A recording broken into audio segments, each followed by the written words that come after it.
First of all, you have to understand कि Warne का first love नहीं था क्रिकेट.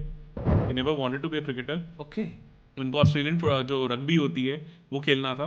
तो क्लब लेवल पे ही got rejected because of lot of issues. तो उसके बाद वो डिप्रेशन में चले गए थे, gain lot of weight. Then हुआ क्या था, जब 5 साल के थे तो उनके एक बार दोनों टांगे फ्रैक्चर हो गई थी. तो उस टाइम पे उनके फादर ने उनके लिए एक रेडी सी बनाई थी, और उस रेडी को लेके वो सारा दिन पूरे घर में घूमते रहते थे अपने प्रेस से. उसके कारण उनकी रिस्ट इतनी स्ट्रांग हो गई थी that he had that exceptional skill of flexibility. और शेन वॉर्न ने उस टाइम पे जो वो करेज दिखाई और जो उन्होंने एक सुपर मीडियोकर टीम को टाइटल जितवाया, दैट शोड कि व्हाट ही इज. मतलब ही कुड हैव, मतलब वैसे ऑस्ट्रेलियन क्रिकेट में उसके ऊपर स्कोप क्या था समझ नहीं आता. बट वो मेरे को ये लगता है कि wrong player in wrong team India के लिए कोई हेडेक्स आई हैं आज तक ऐसे से? हार्दिक पांड्या थे. Hardik Pandya, that's why I think शायद जो उनको T20 कैप्टनसी नहीं मिली, उनकी ऑफ फील्ड एंटिक्स के कारण ही नहीं मिली. लोगों को डर लगता है कि लंबे फेज में वो चीज़ें ना सामने आ जाए जहाँ पे अदरवाइज ऐसा कुछ मैंने खास प्लेयर पिछले सालों में देखा नहीं है जो वो रनिंग. और Virat Kohli when he started was like that in 2008, But he उन्होंने changed. बहुत जल्दी अपने आप को चेंज किया. एक आईपीएल सीजन में उनको अकल आ गई थी, this is not the way I want to lead my life. But otherwise I don't think so ऐसा कुछ रहा है. रवि शास्त्री की ऑलरेडी आजकल तो वैसे रिस्पेक्ट बहुत बढ़ चुकी है आफ्टर व्हाट DGT तो ये आफ्टर डीजीटी. मतलब लोग कह रहे हैं भाई हर इस बंदे को हम कितना हल्के में he ले रहे was थे यार. exactly like the Shane Warne of Australia. Exactly the same person. Shane Warne of India. Shane Warne of India. It's basically Shane Warne. Not in terms of performance, because he was rock star off the field, not on the field. He on the field उनका game play वैसा नहीं. मतलब वो वो- defensive से मतलब comparative. First और fourth gear, okay मतलब फोर्थ गियर ऐसा है कि मतलब 1985 में उन्होंने 6 बॉल 6 छक्के में मारे. गैरी सॉबर्स का रिकॉर्ड को इक्वल किया था. और उसके बाद पार्टी करने चले गए तो उनकी मदर तक को नहीं पता था क्या हुआ. तो उनकी मदर ने शाम को फ़ोन करके पूछा तेरा मैच के साथ गया तो हाँ ठीक था चले गए. उनकी मदर को न्यूज़ से पता चला कि he has equal the record of hitting 6 sixes in 6 ball. और जो सुबह पार्टी वार्टी करके घर आए, दूध वाला जब एंटर करता उस टाइम वो घुसे, तो मदर ने आके कान पकड़ लिया कि क्या मजाक है, कोई छोटी चीज़ है तो मैंने फ़ोन किया था तो ये भी बता रहा. और मुझे न्यूज़ से पता चल रहा है कि वॉट यू हैव अचीव. जनवरी फरवरी में न्यूजीलैंड टूर होता है, तो न्यूजीलैंड टूर पे एकदम से एक नया नाम आया, उसमें भी Ravi Shastri captain. In fact Ravi Shastri drop बनाते, तो न्यूजीलैंड टूर के लिए वो ड्रॉप हो गए. तो फिर श्रीकांत भी ड्रॉप हुए थे, रवि शास्त्री भी ड्रॉप. फिर एकदम से कोई नया कैप्टन बना था जिनका नाम था मोहम्मद अजहर. तो वो ऐसा एरा था जिसमें Gautam Gambhir in top 6 batsman, I think world में 3 ऐसे प्लेयर्स हैं जिनकी इतनी कम एवरेज थी. आई थिंक 29 समथिंग की एवरेज से वो खेल रहे थे. और वो बैटिंग एरा था जिसमें बैट्समैन हिंदी बड़ा स्कोर करते थे, रिलेटिवली फ्लैट है. तो वहाँ गौतम गंभीर की आई थिंक वर्ल्ड में नंबर टॉप 3 में आते थे वो वर्स्ट एवरेजेस में. तो अगर Dhoni failed as a player as a captain, तो Gambhir also failed as a player. Player. तो वो ऑर्गेनिकली बाहर हुए. बट प्रॉब्लम इज कि व्हाइट बॉल में ही वाज डूइंग वंडर्स.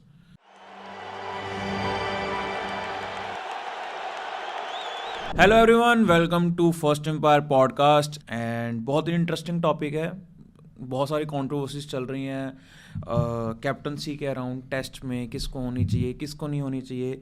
तो मैंने सोचा कि क्यों ना दीपक सर से पूछें कि कुछ ऐसे लोग, स्पेशली जैसे हमने रविचंद्रन अश्विन की बात करी थी कि उनको कैप्टन होना चाहिए था कभी ना कभी, तो ऐसे से और भी कौन कौन से लोग हैं जो कैप्टनसी डिज़र्व करते थे पर उनको मिली नहीं, एंड क्यों नहीं मिली.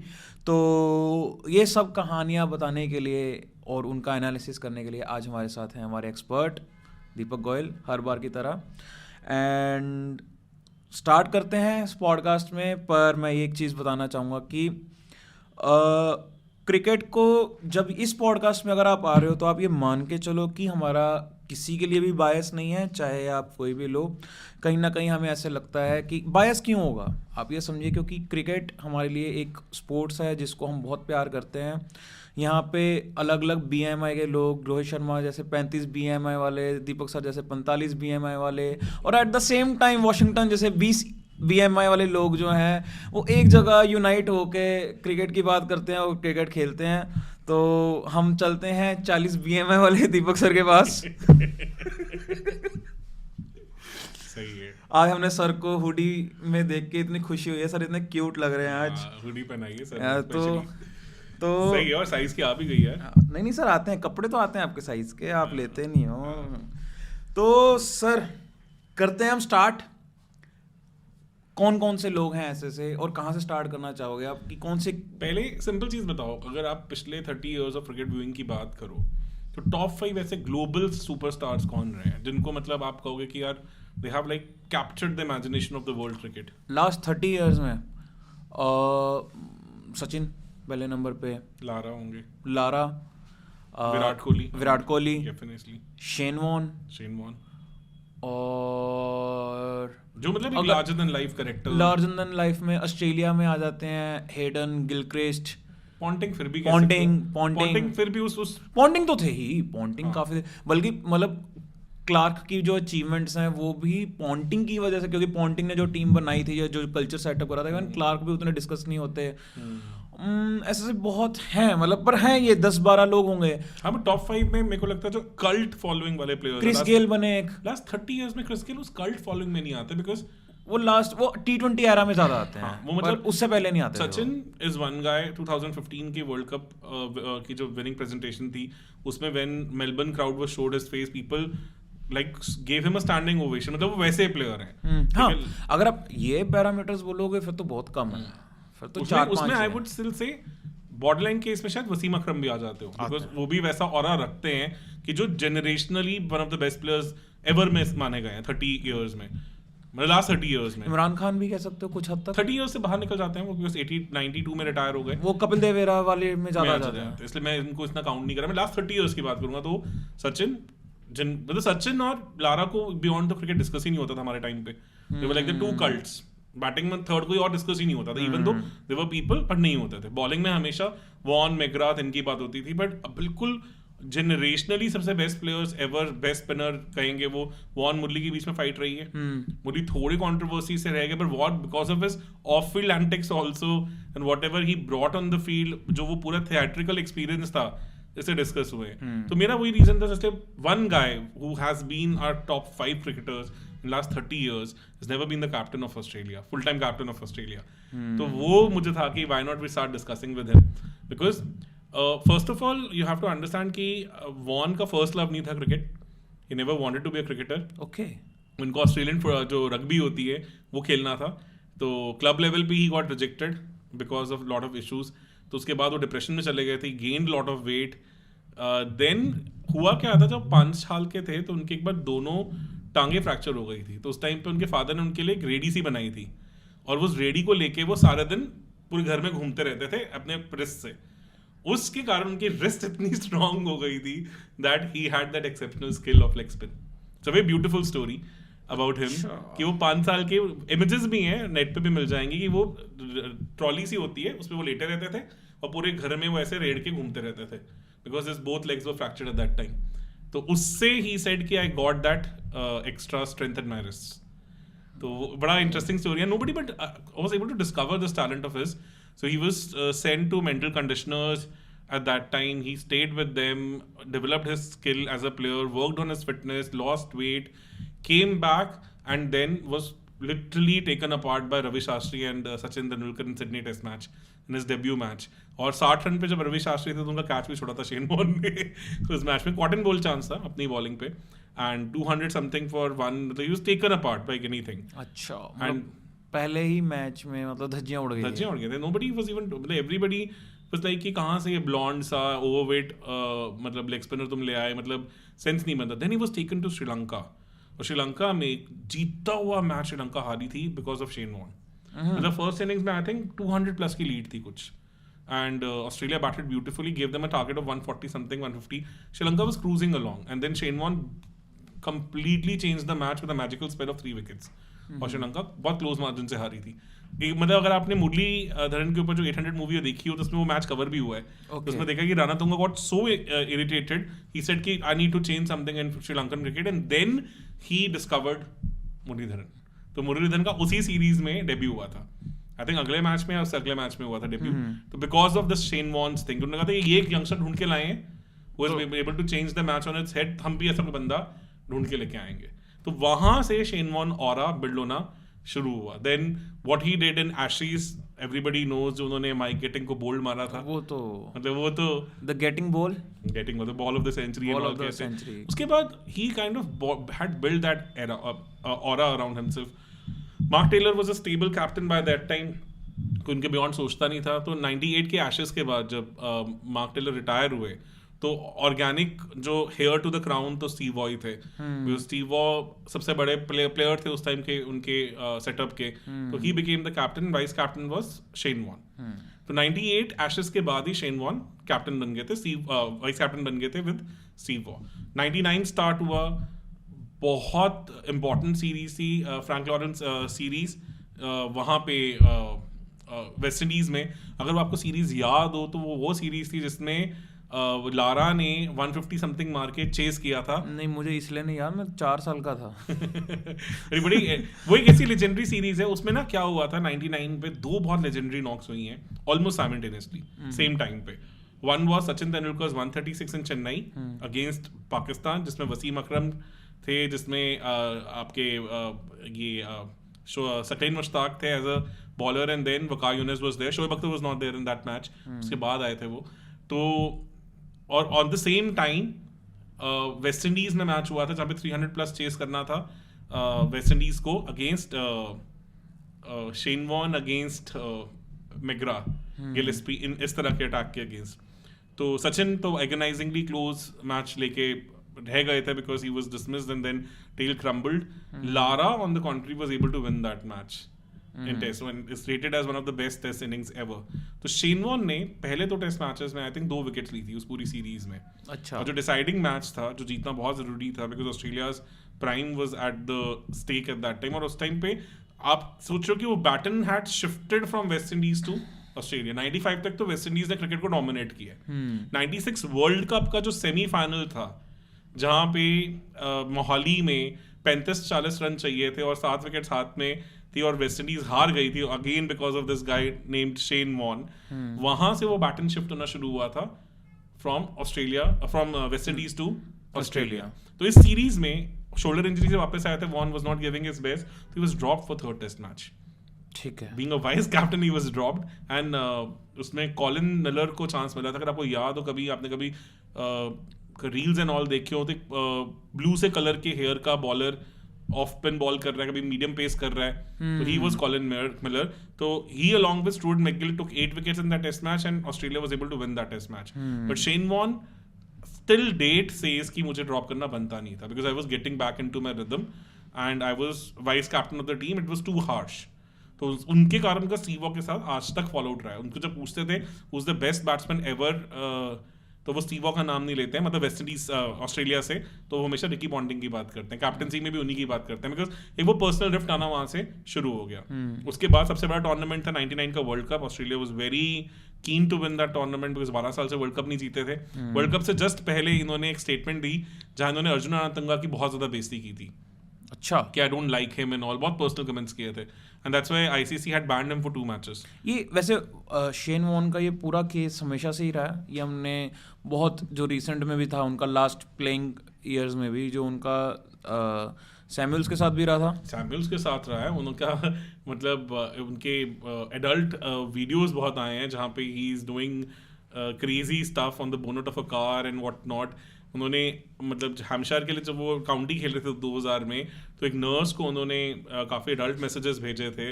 Lot of things have been there. Teenager के साथ उनकी लड़ाइयों की बातें हुई हैं, मतलब it has been like that. He is been a very colourful personality and वो आप सोचो ना, इतना बड़ा टूर्नामेंट आ रहा है, उससे पहले आप ऐसे स्टेटमेंट दे देते हो जिससे आप 2 मैचेस के लिए बैन हो जाते हो। एक क्रिकेट के मार्क एंटनी थे। कुछ भी कर सकते थे शेन वॉर्न। तो 99 world cup he did really well.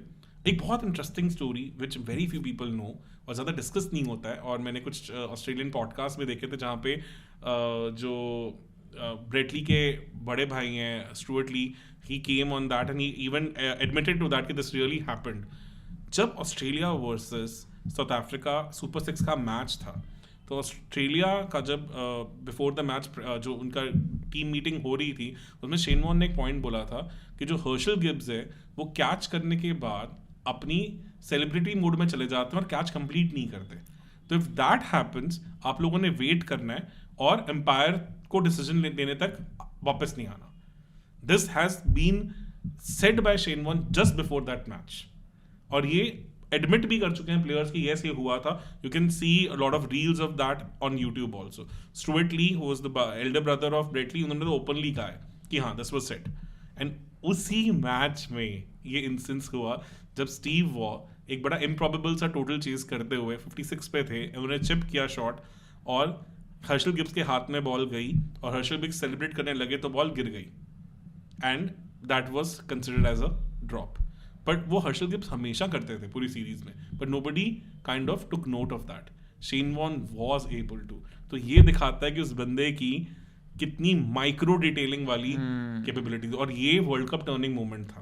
क्योंकि स्टीव अगर वहां आउट हो जाते तो मैच हार जाते तो वैसे ही ऑस्ट्रेलिया क्वालिफाई ना कर पाता. क्योंकि प्रॉब्लम क्या था कि सुपर 6 का उस साल रूल था कि अगर आपके ग्रुप में से वो टीम क्वालिफाई करती है सुपर 6 से जिनसे आप हारे हो तो उनको 2 पॉइंट एक्स्ट्रा मिलेंगे, आपको पॉइंट्स नहीं मिलेंगे.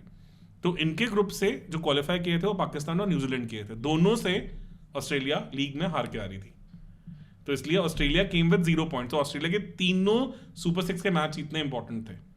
तो उन्होंने इंडिया से जीता था मैच, उन्होंने जिम्बाब्वे से जीता था मैच, उनको इवन ये साउथ अफ्रीका से जीतना जरूरी था. On the contrary south Africa का उल्टा सीन था, इसलिए उनको इतना फर्क नहीं पड़ता था. वो भी हाँ जिम्बाब्वे से हार के आए थे बट वो इंडिया से जीते हुए थे और फिर पाकिस्तान और जो आई थिंक एक और टीम थी उनसे वो जीत चुके थे. तो इसलिए उनको इतना कोई कंसर्न नहीं था. They are already qualified for the semifinals. तो यहाँ 56 पे अगर स्टीव आउट हो जाते तो डेफिनेटली वो मैच में चेज नहीं होना था because that is one of the best ODI innings ever played by Steve Waugh. He scored 120 in that match. और वो तो माइक्रो डिटेल अगर Shane Warne during the team meeting ना देते तो शायद स्टीव वॉ वॉक कर चुके होते और इतना नोटिस में ना लेके आते और बाहर हो जाते वो, तो वो वर्ल्ड कप से बाहर हो जाते. और शायद ऑस्ट्रेलिया का वो एरा जो हमने 99 की डोमिनेंस वाला देखा 2007-8 तक वो शायद आता ही ना. बिकॉज वर्ल्ड कप बहुत चीज़ें चेंज कर देता है, बहुत कॉन्फिडेंस बहुत कुछ चेंज कर देता है. तो that micro detail that Shane Warne brought on table on that day became the moment of the cricket history ever. जिसमें कहा जाता है कि स्टीव वॉर्न ने कहा you drop the world cup, ये वो सब चीज़ें भी बातें हुई हैं हर्शल गिब्स के साथ. तो वो उसकी उनकी ऑब्जर्वेशन थी. But just not only this, big match player तो वो थे ही. पर सेमीफाइनल में उसके बाद उन्होंने 4 विकेट्स ली जहाँ पे famous tied ODI match, one of the best मतलब ओडीआई मैचेस एवर जो माना जाता है एट बेस्टन में, जहाँ पे उन्होंने गैरी कर्स्टन को आउट किया, हर्शल गिब्स को आउट किया, हैंसी क्रॉने को आउट किया, जैक कालिस को आउट किया. तो ऑपोजिशन के जो टॉप 4 बैटर्स थे उनको ये अकेले खा गए and he became the man of the match in that semifinal. और उसके बाद फाइनल्स में फिर से उन्होंने 4 विकेट ऑल लेके फिर से मैन ऑफ द मैच बने थे. तो अरविंदा डिसिल्वा और जो मोहिंदर अमरनाथ का फीट था ही रिपीटेड दैट, जैसे अभी ट्रेविस हेड ने दोबारा रिपीट किया कि सेमीफाइनल और फाइनल्स दोनों में he was the man of the match. And joint wicket highest wicket taker भी थे जेफ एलिट के साथ जो न्यूजीलैंड के लेफ्ट आर्म पेसर थे उनके साथ. ही टुक 20 विकेट्स इन दैट सीरीज. तो मतलब definitely it's not just that the strategic brilliance that he brought on table, it was also the performances of a champion that he was able to deliver in big matches, which easily means कि he was supposed to be the next big captain of Australian cricket. तो बस Steve Waugh के साथ थोड़ी थोड़ी कहानी थी, plus इनकी जो रंगीनियाँ थी ऑफ फील्ड पे वो इतनी ज़्यादा हो गई थी कि 2000 में ultimately he was dropped from vice captaincy also. And guess what, कौन वाइस कैप्टन बना उस टाइम पे? आपको क्या लगता है कौन होना चाहिए था उसके बाद? अगर स्टीव वॉ के साथ अगला वाइस कैप्टन कौन होता अगर शेन वॉर्न नहीं होते तो? मेरे लिए मुश्किल है वैसे सोच पाना. आई थिंक शायद सबके दिमाग में रिकी पॉन्टिंग आया बिकॉज रिकी पॉन्टिंग के बाद कैप्टन बने. हाँ रिकी पॉन्टिंग, पर 2000 तक रिकी पॉन्टिंग इतने बड़े प्लेयर थे नहीं. रिकी पॉन्टिंग बनने शुरू हुए थे. रिकी पॉन्टिंग का जो गोल्डन एरा है वो 2003 के आसपास आना शुरू हुआ. वनडे में no doubt he was a big player by that time also. Test में उनका जो नहीं थे, टेस्ट में जो उनका एकदम इनसेन वाले ईयर्स आए वो 2003 से आने शुरू हुए. 3 में तो उन्होंने 3, 5, 4 इनमें तो उन्होंने पागलों वाले रन मारे हैं ना. तो उससे मैं एडम गिलक्रिस्ट को बनाया था जो कि काफी नए थे. आई थिंक 14-15 टेस्ट मैच ही खेले थे, ज्यादा टेस्ट मैच खेले नहीं थे. तो एडम गिलक्रिस्ट 2000 के एंड पे almost he was made the vice captain and Seaver was not happy with it. Seaver wanted Shane Warne to be the vice captain. अच्छा. Even the selectors were not happy with it. Selectors ने भी, but cricket Australia का official decision था ये कि मतलब ये ऐसा उन्होंने इसलिए किया था बिकॉज उनको यही था कि ये मैसेज सही नहीं जाएगा कहीं ना कहीं. Shane Warne Australian cricket board ने वो ऑफिशियल डिसीजन लिया था. उस टाइम क्रिकेट ऑस्ट्रेलियन का ऑफिशियल क्रिकेट बोर्ड था, ऑस्ट्रेलियन क्रिकेट बोर्ड. और जितने रंगीन थे शेन वॉर्न, मेरे को लगता है और भी कुछ कहानियां रही होंगी उस टाइम पे जिसकी वजह से उनको ये था कि भाई कि कल को हॉलीवुड स्टार्स के साथ उनके इतने सारे हाँ मतलब वही था कि डर इस बात का रहता है ना कि आपकी टीम का जो कैप्टन है और जब उनका डोमिनेंस वाला जो एरा है वो स्टार्ट हुआ ही है तो आपको वैसे भी चूज ही तो होना ही पड़ता। देखो ना, अब जो ये सेक्सटिंग वाला जो चीज होता है जो उन्हें एक नर्स को वो मैसेजेस भेजे and all, same happened with Tim Paine also, and Tim Paine was also taken down as a captain even though Ashes was round the corner, और ऑस्ट्रेलिया एशेस को कितनी ज्यादा प्रायोरिटी देता है, तो उस टाइम पे आप कैप्टन तो हटाना नहीं चाहोगे, तो Tim Paine was taken down as a captain, तो इसका मतलब ये तो उनके लिए बिल्कुल नो गो एरिया है, उनको पता है कि ये तो मतलब is going to tarnish their image globally. ये तो मेरे को लग रहा है इंडिया के लिए भी है, क्योंकि आप ये समझो कि इंडिया में पृथ्वी शॉ को पेनलाइज किया जा रहा है for being such a character, Vinod Kambli के साथ हुआ, अब वो छोड़ो, डिस्पाइट परफॉर्मिंग इवन चहल को भी करा गया, श्रेयस अय्यर को भी कहीं ना कहीं, बिकॉज बात यह आई थी कि they are non serious, Hardik Pandya, KL Rahul, वो कॉफी विद करण में जाके जो उन्होंने अपना दिखा दिया था कि नहीं भाई हमारी एक अदर साइड ऑफ, मतलब जो कि मेरे को लग रहा है real side of their real life है, वो दिखा दिया उन्होंने, पर कहीं ना कहीं you are not allowed, because India में या आप समझ लो पूरी दुनिया भर में स्पोर्ट्स पर्सन को बहुत आइडियल देखा जाता है कि यार ये तो आइडल्स बनेंगे बच्चों के। हाँ, और end of the day cricket इतना डिसिप्लिन गेम है, वहां पे you don't want to set that precedence, बिल्कुल जो आपने बोला कि जो अगली जनरेशन आ रही है उनके दिमाग में ये थॉट प्रोसेस नहीं होना चाहिए कि हाँ we can get away with this kind of a behaviour also, we can be the next Australian captain, क्योंकि बैगी ग्रीन को बहुत ज्यादा वैल्यू करते हैं, they don't even value T20 and all. देखो ना टी20 को तो उनको फिगर आउट करने में इतना साल लग गया, अभी भी ऑस्ट्रेलिया ने टी20 अच्छे से फिगर आउट नहीं किया है, even though they won in 2021, but that's like one of the kind victory है उनकी। अगर 22 उनके घर के वर्ल्ड कप में भी वो बिल्कुल ऑल ओवर द प्लेस थे, और अब भी ऐसा नहीं लगा कि 24 में दे केम प्रिपेयर्ड, उनके कैप्टन तक भी उनके मतलब प्रोमिनेंट प्लेयर्स नहीं होते हैं, तो टी20 को इतनी वैल्यू वो करते नहीं है, ओडीआई और टेस्ट को ही ज्यादा वैल्यू मिलती है, ओडीआई को भी उतना नहीं मिलती, कमेंस जीतने के बाद गए तो कोई लेने नहीं तक नहीं आया था एयरपोर्ट पे, जितना वो टेस्ट को वैल्यू करते, तो टेस्ट कैप्टन तो उनके लिए सबसे बड़ी चीज है। अब ये देखो ना कि अब मेलबर्न टेस्ट हराने के लिए पूरा मीडिया से लेके क्राउड से लेके हर कोई लग गया, they went all over the I think all over the मतलब place just to basically make sure कि they wanted to get under the skin of Indian cricket team, तो इतना एफर्ट लग रहा है, तो मतलब आप सोच सकते हो कितनी इंपॉर्टेंट पोस्ट है वो, मतलब कई लोग तो ये भी कहते हैं कि after Australian prime minister second most important post in Australian I think overall scenario आ जाती है, इतनी इंपॉर्टेंट पोस्ट है वो, तो you can't give it to a person who is all over the place. Make sense.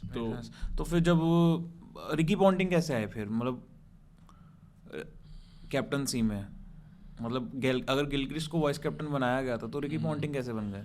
मतलब उसमें बहुत सारे रीजंस हैं। First of all one big reason was 2001 की इंडिया सीरीज, वहां पे both Ricky Ponting was dismantled, but even Gilchrist also had a very torrid series after Mumbai test. Mumbai में उन्होंने बहुत प्यारा 100 किया, मैन ऑफ द मैच बने, उसके बाद उनकी 2 बॉल सिंगल बॉल डक थी, एंड देन अगले मैच में चेन्नई में भी उनके टोटल कलेक्टिवली 2 रन मारे थे, मतलब 4 इनिंग्स में उन्होंने मिलकर 2 रन मारे थे, तो वहां थोड़ा लगा कि may be it's like putting to much pressure on him, कि उसके कारण उनकी शायद गेम ऊपर नीचे हो रही है। प्लस ओडीआई क्रिकेट में तो Ricky Ponting was on different tangent all together, और 2002 में जब पहली बार स्टीव वॉ का डिप आना शुरू हुआ और Michael Bevan, Steve Waugh were not the same kind of player, तो उस टाइम समझ तो आ गया था कि 2003 वर्ल्ड कप के लिए अब शायद स्टीव वॉ तो पिक्चर में नहीं होंगे, एंड उस टाइम ये लग रहा था कि Gilchrist, because he is a keeper also, batter also, important batter, because opener थे, तो शायद it's too much pressure on him at this moment, तो वहां फिर रिकी पॉन्टिंग को चांस मिला। और इस सब में अभी शेन वॉर्न भी टीम में है तो शेन वॉर्न तो बिल्कुल ही जस्ट बिकॉज ऑफ इमेज उनको फिर साइडलाइन कर ही दिया गया। देखो ना कंट्रोवर्सीज कैसे काम करती हैं। 2003 वर्ल्ड कप में, उससे पहले शेन वॉर्न थोड़ी इंजर्ड थे, उनका थोड़ा डाउटफुल था कि वो शायद खेलेंगे नहीं खेलेंगे, बट उनको बैन किया गया 1 साल के लिए आईसीसी से के द्वारा, because he had taken some ban drugs, जो कुछ भी नहीं थे, कफ सिरप था, जो सेम चीज पृथ्वी शॉ के साथ भी हुआ कि 8 to 9 मंथ्स का बैन लगा कि उसके अंदर कफ सिरप के अंदर एक ऐसा सब्सटेंस यूज हो रहा था जो आईसीसी ने बैन कर रखा था। बट ये चीजें जनरली लीक नहीं होती, क्योंकि जो क्रिकेट है उसमें इतनी जल्दी डोप टेस्ट नहीं होते हैं, they don't have that kind of a culture, तो ये भी एक रीजन हो सकता है कि 2003 वर्ल्ड कप के लिए, बिकॉज रिकी पॉन्टिंग 5 साल छोटे थे शेन वॉर्न से, बिकेम द कैप्टन, तो ऑस्ट्रेलियन क्रिकेट को था कि हम थोड़ा टर्बुलेंस अवॉइड करना चाहते हैं, तो we want to get rid of Shane Warne here because South Africa में विकेट्स वैसी बाउंसी होती है तो शायद उन्हें लगा शेन वॉर्न उतने इंपॉर्टेंट फैक्टर भी नहीं है, plus is coming back from an injury also. तो अदरवाइज 1 साल का ban just because for a cough syrup मुझे थोड़ा ये ज्यादा एग्जैजरेटेड. और कहीं ना कहीं तब आईसीसी में जो पावर भी थी वो ऑस्ट्रेलिया की थी सबसे ज्यादा बाय सम डिस्टेंस, है ना. और ये क्योंकि ये वही एरा है जिसमें हमने क्रिकेट देखना स्टार्ट करा था, और ये वो एरा था जब ऑस्ट्रेलिया को हराने के बारे में सोचते नहीं थे. एम्पायर से नहीं हराने देते थे, है ना. एम्पायरिंग भी इतनी बायस्ड होती थी, अंपायरिंग भी बायस्ड थी, सब कुछ बायस्ड था, मीडिया भी बायस्ड होती थी. एंड इंडिया तो ऐसे खेलती थी ऑस्ट्रेलिया के खिलाफ कि वो मान के चल रही कि हम इज्जत से हारेंगे, जीतने की सोचते मतलब जीतने की तो सोच ही नहीं रहा था कोई भी. कोई था भी जो इंटेंट लेके आया था वो हमें दिखता था, क्या कहते, 2 प्लेयर से दिखता था इंटेंट. एक हमारे गांगुली साहब वो इंटेंट दिखाते थे, चाहे परफॉर्मेंस वैसी नहीं थी पर इंटेंट था. और दूसरे सचिन तो he has been constant at that time कि उनको अपना काम करना है और वो अपना काम करके चले जाएंगे. बाकी टीम पूरी ऑल ओवर द प्लेस होती थी. हाँ, वो यंगस्टर्स ने आके थोड़ा चेंज किया. हाँ, युवराज, नहीं तो जब तक ये मोंगिया चल रहा था, जब दोनों मोंगिया ब्रदर्स थे, मैंने कभी भी उनको अच्छे से कंट्रीब्यूट करते हुए मैंने नहीं देखा. मोंगिया ब्रदर्स दोनों ही थे ना. अब ब्रदर्स तो नहीं थे. अरे ब्रदर्स नहीं थे पर मोंगिया तो थे ना दो. दिनेश मोंगिया थे और नयन मोंगिया थे. मैंने उनको कभी भी मतलब 50 के स्ट्राइक रेट से ऊपर खेलते हुए ही नहीं देखा ओडीआई में. मतलब ऐसा होता था देख के कि यार ये रोटेट क्यों नहीं कर रहे स्ट्राइक. नयन मोंगिया की तो इतनी कंट्रोवर्सीज भी हुई है. हाँ, मतलब बहुत है. मतलब उस वक्त क्या क्या नहीं चल रहा था. तो उस वक्त बेचारे यही थे 2-4 जो यंगस्टर्स थे. शेन वॉर्न को जो आपके पिछले वर्ल्ड कप के हीरो थे, ठीक है ना, almost the man of the series है, नो डाउट. क्लूजनर को मिला था because of what he did in that series. Australia के मैन ऑफ द सीरीज थे वो. तो उसमें आपने उस प्लेयर को बिठा दिया, 1 साल के लिए बैन करवा दिया. Australia could have easily fought for it. मतलब इतनी उनकी पावर थी कि वो चाहते तो शेन वॉर्न को इससे बाहर निकाल सकते थे. उन्होंने धकेला उस कंट्रोवर्सी में because they wanted to kill the noise around the team. Because उनको पता था कि एक 5 साल छोटे लड़के को मिला है और सबसे डिजर्विंग प्लेयर जो है उसको हमने नहीं दी है, तो शायद वो टीम का मोरल बैलेंस कुछ ना कुछ डिस्टर्ब कर सकता है. एंड डिफरेंस भी था काफी ज्यादा बिकॉज उस टाइम पे ऑस्ट्रेलियन क्रिकेट में अगर जो सबसे इंपॉर्टेंट सीरीज थी वो 2 सीरीज थी. इंडिया को इंडिया में हराना और वर्ल्ड कप जीतना, ठीक है ना. उनके एशेस तो आंखें बंद करके भी जीत जाते थे, वो मैटर ही नहीं करता था उनके लिए. उस एरा में कुछ को भी खिला ले एशेस तो उनकी होती थी. वो England was very horrible eight that time. तो वहां उनको पता था कि जो इंडिया सीरीज आनी है वो ऑलमोस्ट 2004 नवंबर तक आनी है और वर्ल्ड कप एक मेजर टूर्नामेंट था 2023 का. तो they kind of gave that cooling period and question to Ricky Ponting कि आप आओ और फिट हो जाओ, आराम से कैप्टन बनो. ओके, तो अच्छी खासी डिस्कशन हुई है हमारी शेन वॉर्न पे. हाँ, मतलब एंड पता है क्यों डिस्कस होता है कि why he was such an important captain, because what he did with Rajasthan Royals. हाँ, ये तो खैर जो ये फर्स्ट तो हिला दिया था. जब पहला मैच हुआ तो राजस्थान रॉयल लुक्ड लाइक कि ये खेलने भी क्यों आए हैं, ये टीम आई क्यों है पिक्चर में. वो छोड़ो, सबसे कम बजट में टीम बनी थी वो. उस वक्त सबसे ज्यादा बात यही हो रही थी कि भाई इनकी पूरी टीम में कोई स्टार प्लेयर ही नहीं है. और उस वक्त शेन वॉर्न भी स्टार नहीं थे उस लेवल के, खत्म हो चुके थे, रिटायर हो चुके थे. और शेन वॉर्न भी मतलब आप ये समझो ना कि वो लार्जर देन लाइफ वाली पिक्चर थी उनकी, पर एज अ क्रिकेटर उनकी पिक्चर जो थी वो काफी पीछे जा चुकी थी उस वक्त. ओडीआई में तो काफी खेल नहीं रहे थे. मतलब वो हो गया था उनका done and dusted. White ball cricket तो खेलते ही नहीं थे. एंड आप ये समझो ना, मैंने तो जब देखना स्टार्ट करा उसके बाद एक तो उनका फैग एंड था शेन वॉर्न का, एंड दूसरा हमने ना स्टोरीज भी यही सुनी हुई थी कि भाई सचिन ने इतना धोया है. उन्होंने किन प्लेयर्स को उठाया उस आईपीएल में. Shane Watson 2008 was nobody of Australian cricket. उसके बाद वो बने हैं, दो he was there in the team for almost good. India के Jadeja was Ravindra Jadeja was his find 2008 IPL में. उनको उन्होंने क्लैरिटी दी रोल की. फिर उन्होंने सोहेल तनवीर को दिया. फिर इवन यूसुफ पठान उनको रोल क्लैरिटी दी. मतलब ऐसे ऐसे प्लेयर्स जिनके बारे में आप ऐसे प्लेयर्स की अगर आप सोच नहीं सकते थे कि यार ये बनेगी. मेरे को इतना याद है 8 टीमें बनी थी और 8 में सबसे नीचे जो टीम थी जो प्रिडिक्ट की जा रही थी, हमारे जैसे एनालिस्ट बैठ के जो प्रिडिक्ट करके बैठ गए थे, जैसे लास्ट टाइम हमने एसआरएच को राइट ऑफ करा था कि नहीं ये तो कहाँ पहुंचेंगे कहीं भी. सेम आरआर के साथ फर्स्ट सीजन में हुआ था कि हमने इतना राइट ऑफ नहीं किया था जितना आरआर को उस टाइम लोगों ने किया. हाँ, आरआर को तो खैर और आरसीबी का था कि क्या बूढ़ों की टीम रखी है. आरसीबी बूढ़ों की टीम हो गई थी. तब ये टीम्स को ज्यादा हाइप मिली थी, जैसे केकेआर को मिली थी बिकॉज एक तो गांगुली थे, उस वक्त के मेन ब्रेंडन मैकलम थे, ब्रेंडन मैकलम थे, और फिर शोएब अख्तर थे, ब्रेटली थे, आई गेस ब्रेटली बाद में आए थे। तो ब्रेटली उस टाइम शायद पंजाब में थे, शायद, I am not very sure, मेरे को भी तो याद नहीं। तो एमआई को लेके काफी और केकेआर ने उस वक्त मार्केटिंग कैंपेन, उन्होंने जो गाना बनाया, सब कुछ करा था, मतलब उन्होंने ऐसा था कि आईपीएल आधा तो केकेआर ने उठा दिया था। हाँ, मतलब मुझे याद है वो वर्जिन मोबाइल की एड्स आती थी कि यार ये सोने के मुकुट पहन के आ जाते हैं, रामायण ज्यादा लगती है और क्रिकेट मैच कम, बहुत कुछ हुआ था, मतलब उन्होंने जानबूझ के इस तरह की चीजें पुश करवाई बहुत ज्यादा। और शेन वॉर्न ने उस टाइम पे जो वो करेज दिखाई और जो उन्होंने एक सुपर मीडियोकर टीम को टाइटल जितवाया, दैट शोड कि व्हाट ही इज, मतलब ही कुड हैव, मतलब वैसे ऑस्ट्रेलियन क्रिकेट में उसके ऊपर स्कोप क्या था समझ नहीं आता, बट वो मेरे को ये लगता है कि wrong player in wrong team, या क्या बोलोगे आप, शेन वॉर्न को क्या जस्टिफाई करोगे आप? पता है as a captain certain times जब आपको एक लेगेसी ऑफ 8-9 इयर्स चलानी होती है, कि ऑस्ट्रेलिया अगर कैप्टनसी देता है तो लंबा देता है, तो you don't want people who can be a headache for you outside the field. Shane Warne was that kind of a personality. India के लिए कोई हेडेक्स आई हैं आज तक ऐसे से? Hardik Pandya that's why I think शायद जो उनको अब T20 कैप्टनसी नहीं मिली, उनके ऑफ फील्ड एंटिक्स के कारण ही नहीं मिली, कि लोगों को डर लगता है कि लंबे फेज में वो चीजें ना सामने आ जाए, जहाँ पे अदरवाइज ऐसा कोई मैंने खास प्लेयर पिछले सालों में देखा नहीं है जो वो रंगी, मतलब Virat Kohli when he started was like that in 2008, but he उन्होंने बहुत जल्दी अपने आप को चेंज किया, एक आईपीएल सीजन के बाद उनको अकल आ गई थी, this is not the way I want to lead my life, but otherwise I don't think so ऐसा कुछ रहा है। बट ये पहले रहा है, नो डाउट, रवि शास्त्री ऐसे रहे हैं, Ravi Shastri was also not given because of this. तो हमारे जो दूसरे प्लेयर हैं वो रवि शास्त्री होने वाले हैं, जिनके बारे में हम डिस्कस करेंगे। तो रवि शास्त्री की ऑलरेडी आजकल तो वैसे रिस्पेक्ट बहुत बढ़ चुकी है आफ्टर बीजीटी, मतलब लोग कह रहे हैं भाई यार इस बंदे को हम कितना हल्के में ले रहे थे यार। Exactly like the Shane Warne of Australia, exactly the same person. Shane Warne of India थे वो, basically Shane Warne, not in terms of performance, because he was rock star off the field, not on the field.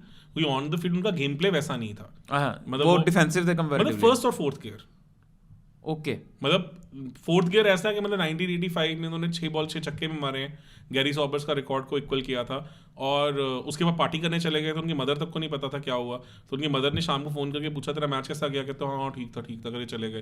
उनकी mother को news से पता चला कि he has equalled the record of hitting 6 sixes in 6 balls, और जब सुबह party वार्टी करके घर आए, दूध वाला जब एंटर करता उस टाइम वो घुसे, तो मदर ने आके कान पकड़ लिया कि क्या मजाक है, कोई छोटी चीज है, तो जो मैंने फोन किया था तो ये नहीं बता रहा, और मुझे न्यूज से पता चल रहा है कि what you have achieved. 1985 we was already an Indian player by that time, 83 का तो वर्ल्ड कप भी खेले हैं वो, और 83 मूवी में भी अगर देखा हो तो उनकी वो रंगीनियां दिखाई गई हैं। हाँ, तो क्या ये सच में ऐसे थे? क्योंकि शास्त्री ने तो ये बोला है कि भाई ये मेरे को गलत डिपिक्ट करा गया। नहीं, साथ ही उससे ज्यादा खतरनाक था बहुत था उनको लेके, तो बहुत सारे एलिगेशंस रहे हैं, ड्रिंकिंग कंसर्न्स ऑन टूर्स रहा है, क्योंकि बात तो इवन ड्रग्स के लेके भी डिस्कशन हुआ है।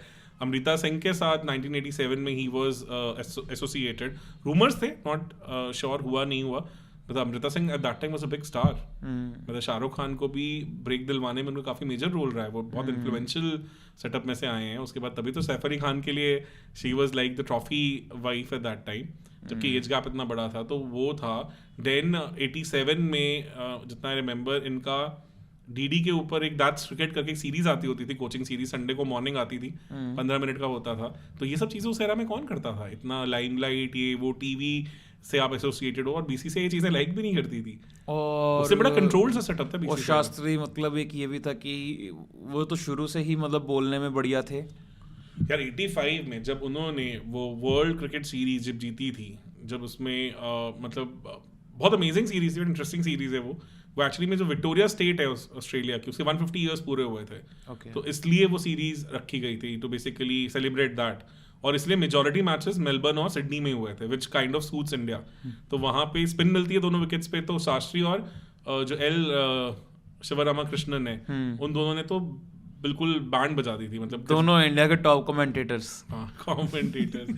तो Shastri I think took 8 wickets and he scored 180 plus run something, 350s थी उनकी, तो man of the series Audi car मिली। उस टाइम पे आप सोचो, क्रिकेट में 83 वर्ल्ड कप के बाद बोर्ड के पास पैसे नहीं थे देने के लिए, तो लता मंगेशकर जी से कॉन्सर्ट करवाया गया था कि पैसे इकट्ठे हों ताकि हम कुछ देने वाले हों। उसके बाद 2 साल बाद, जस्ट 2 साल बाद, you are getting an Audi, ठीक है ना। उसके बाद मतलब राजीव गांधी जो उस टाइम के प्राइम मिनिस्टर थे इंडिया के, उन्होंने वेव ऑफ भी कर दी थी ड्यूटी, बिकॉज उस टाइम पे इंडिया कंट्रोल्ड इकॉनमी थी, हम सोशलिस्ट एरा में थे, तो उस टाइम पे इतना बड़ा अगर प्राइस जीत भी गए तो इंडिया आने पे उसके अच्छी खासी इम्पोर्ट ड्यूटी लग जाती थी, जिसपे वो गाड़ी से तो रख भी ना पाते, तो वो भी वेव ऑफ कर दी थी कि चलो हमारा प्लेयर जीत के आया है तो मैं इसको वेव ऑफ कर देता हूँ। तो सोचो to have an Audi at that time in 1985, और क्या एज थी उस टाइम रवि शास्त्री की, कितने साल के होंगे?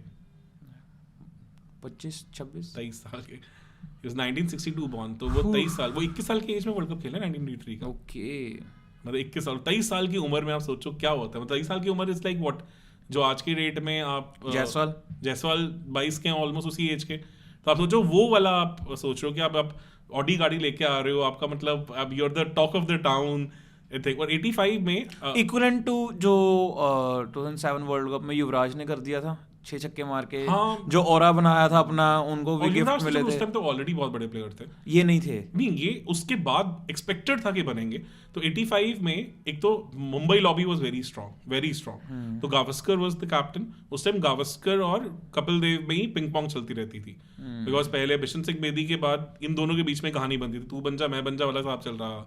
तो 85 की जो ये वर्ल्ड सीरीज थी, उससे पहले ही गावस्कर ने कह दिया था कि मैं फाइनल के बाद या इस टूर्नामेंट के बाद कैप्टनसी से रिजाइन कर रहा हूँ। तो उस टाइम जो एन चैपल हैं, जो ग्रेग चैपल के बड़े भाई हैं, उन्होंने ऑफ द रिकॉर्ड बोला भी था कि Gavaskar should stay so that he can groom Ravi Shastri to be the next captain of India. तो आप सोचो कि ग्लोबल मीडिया में भी और क्रिकेटिंग सर्कल्स में भी Ravi Shastri was supposed to be the next captain of the Indian cricket team 85 में। ठीक है। देन उसके बाद वर्ल्ड सीरीज जीतने के बाद जब वापस आए तो वी वेंट टू शारजा, तो वहाँ पाकिस्तान 2 हफ्ते के बाद ही पाकिस्तान और ऑस्ट्रेलिया के साथ सीरीज थी जो विच वी वन, और बड़ा फेमस मैच था, इसमें 125 डिफेंड किए थे हमने पाकिस्तान के अगेंस्ट। तो बड़ा उसमें मतलब उस टाइम पे he was the vice captain that series, Ravi Shastri, काफी बातचीत हुई थी। फिर कपिल देव को बना दिया गया captain, because again they felt कि रवि शास्त्री की ऑफ द फील्ड कहानी कुछ ज्यादा ही रंगीन है, तो 23 साल का लड़का जो अभी मतलब वो स्टारडम में जी रहा है, might not be the balanced guy to lead the team, तो इसलिए उनको vice captain as an understudy तो रखा। मतलब वो सोचो कि वो 85 से लेके 90 तक जब तक अजहर भी कैप्टन बने हैं, ऑलमोस्ट थ्रू आउट 5-6 साल के लिए वाइस कैप्टन ही रहे हैं। ओके, मतलब कोई कैप्टन बदलते गए, 4-5 कैप्टन बदले और वो वाइस कैप्टन रहे। तो 86 में इंग्लैंड टूर हुआ, उनका अच्छा नहीं गया रवि शास्त्री का। देन इंडिया आई, पाकिस्तान आई, वेस्ट इंडीज आई और बहुत टीम्स आई, तो अच्छा नहीं कर पाए रवि शास्त्री। मतलब 87 के जस्ट स्टार्ट में पाकिस्तान सीरीज हुई थी 5 टेस्ट मैच की, और इंडिया पहले 4 टेस्ट मैच ड्रॉ हुए थे, 5th टेस्ट मैच बैंगलोर में था। ठीक है, फेमस टेस्ट मैच, जो last test match of Sunil Gavaskar भी था। रैंक टर्नर, मतलब बॉल स्क्वायर टर्न हो रही है उस विकेट पे, वहां पे रॉजर बिन्नी को 3 ओवर 25 रन पड़े थे, और कंसिडरिंग कि पाकिस्तान 74 for 8 था, उसके बाद 120-125 मार गया था इसी चक्कर में, और 7 विकेट मनिंदर सिंह ने ली थी और रवि शास्त्री और मनिंदर सिंह ने खा गए थे पाकिस्तान को। इंडिया 16 रन से वो टेस्ट मैच हार गया था, और 4th इनिंग्स में Gavaskar played one of the best test innings ever, 96 run उन्होंने मारे थे। और एक बार तो ऐसा हाल हो गया था कि played left handed also, because ball इतनी स्क्वायर टर्न हो रही थी, तो उन्होंने लेफ्ट आर्मर को एज अ लेफ्ट हैंडर खेला था just to counter the spin. अच्छा, ये ऐसा भी हुआ ऐसा भी हुआ था, लेकिन रिवर्स स्वीप के तो कॉन्सेप्ट्स नहीं थे उस टाइम पे, तो ही played left hander also in between. मतलब गावस्कर तो फिर यार, और Gavaskar retired at his peak, मतलब अपनी पीक पे रिटायर हुए 87 पे। ओके, तो उसके बाद उन्होंने अगला वर्ल्ड कप हुआ, तो इस बार मतलब Kapil Dev was like criticised like anything after, क्योंकि 87 में ना हमारा जो जियोपॉलिटिकल सिनेरियो पे ऐसा हो गया था कि कश्मीर टेंशन शुरू होने लग गई थी हल्की सी, और वहां पे जियाउल हक के अंडर पाकिस्तान बहुत ज़्यादा रेडिकलाइज होने लग गया था। तो इंडिया और ऑस्ट्रेलिया पाकिस्तान के कोई बहुत से रिलेशंस नहीं थे उस टाइम पे, तो उस टाइम पे इन सीरियस डिफीट्स को काफ़ी ज़्यादा सीरियसली देखा जाता था कि इंडिया में आके पाकिस्तान हरा गई। और वसीम अकरम आए थे पहली बार India, he did really well in that series, और फिर बातचीत होने लगी कि शायद अब टाइम आ गया कपिल देव से, अब रवि शास्त्री पे कहा नहीं जाए। But then Reliance world cup हुआ, उसमें फिर कपिल देव को कैप्टन बनाया, बिकॉज 83 के world cup captain winning captain थे, और India was playing brilliantly. Ravi Shastri ने उस वर्ल्ड कप में एज अ बैटर तो कुछ नहीं किया, but as a bowler he did really well. Maninder Singh के साथ उनकी जोड़ी कमाल की थी, जो टेस्ट सीरीज से आगे कंटिन्यू करी, और India was expected to reach the finals with ease. Semifinal में England came up with out of the box strategy, उन्होंने इंडियन स्पिनर्स को स्वीप करना शुरू कर दिया and Kapil Dev had no plan B for that. और 250 समथिंग का टोटल था, India should have chased, Kapil Dev played a very irresponsible shot जहां पे वो छक्का मारने गए थे और डीप मिड विकेट पे कैच आउट हो गए थे, जब इंडिया जीत सकता था वो मैच, और इंडिया बहुत क्लोज मार्जिन से हार गया था वो मैच और फिर सेमीफाइनल में बाहर हो गया था। तो इट वाज एक्सपेक्टेड मैच इस तरह से डिजाइन हुए थे वो टूर्नामेंट कि फाइनल्स ईडन गार्डन में होगा जहां पे इंडिया वर्सेस पाकिस्तान फाइनल होगा। अच्छा। और हुआ क्या था कि पाकिस्तान भी सेमीफाइनल हार गया था और इंडिया भी, तो ऑस्ट्रेलिया वर्सेस इंग्लैंड हो गया था। 87 के Australia was a very weak team, मतलब वो इस वर्ल्ड कप के बाद उनका रिवाइवल होना शुरू हुआ था। सोचो 92 में तो वो सेमीफाइनल भी नहीं पहुंची थी Australia, they were not a very strong team at that. 95 के बाद वो हुए हैं, हाँ वो अलग उठे हैं, 93 ऑनवर्ड से उठने शुरू हो गए थे। मतलब उस टाइम पे Kapil Dev then after the world cup तो यही आ रहा था कि शायद अब 87 में रवि शास्त्री बनेंगे। रवि शास्त्री का मतलब बैट थोड़ा खामोश हो गया उस टाइम, इतनी बैटिंग नहीं उनकी चल रही थी, बॉलिंग में फिर भी वो कुछ ना कुछ कर रहे थे, यानी became a different kind of a player, accumulator बन गए थे।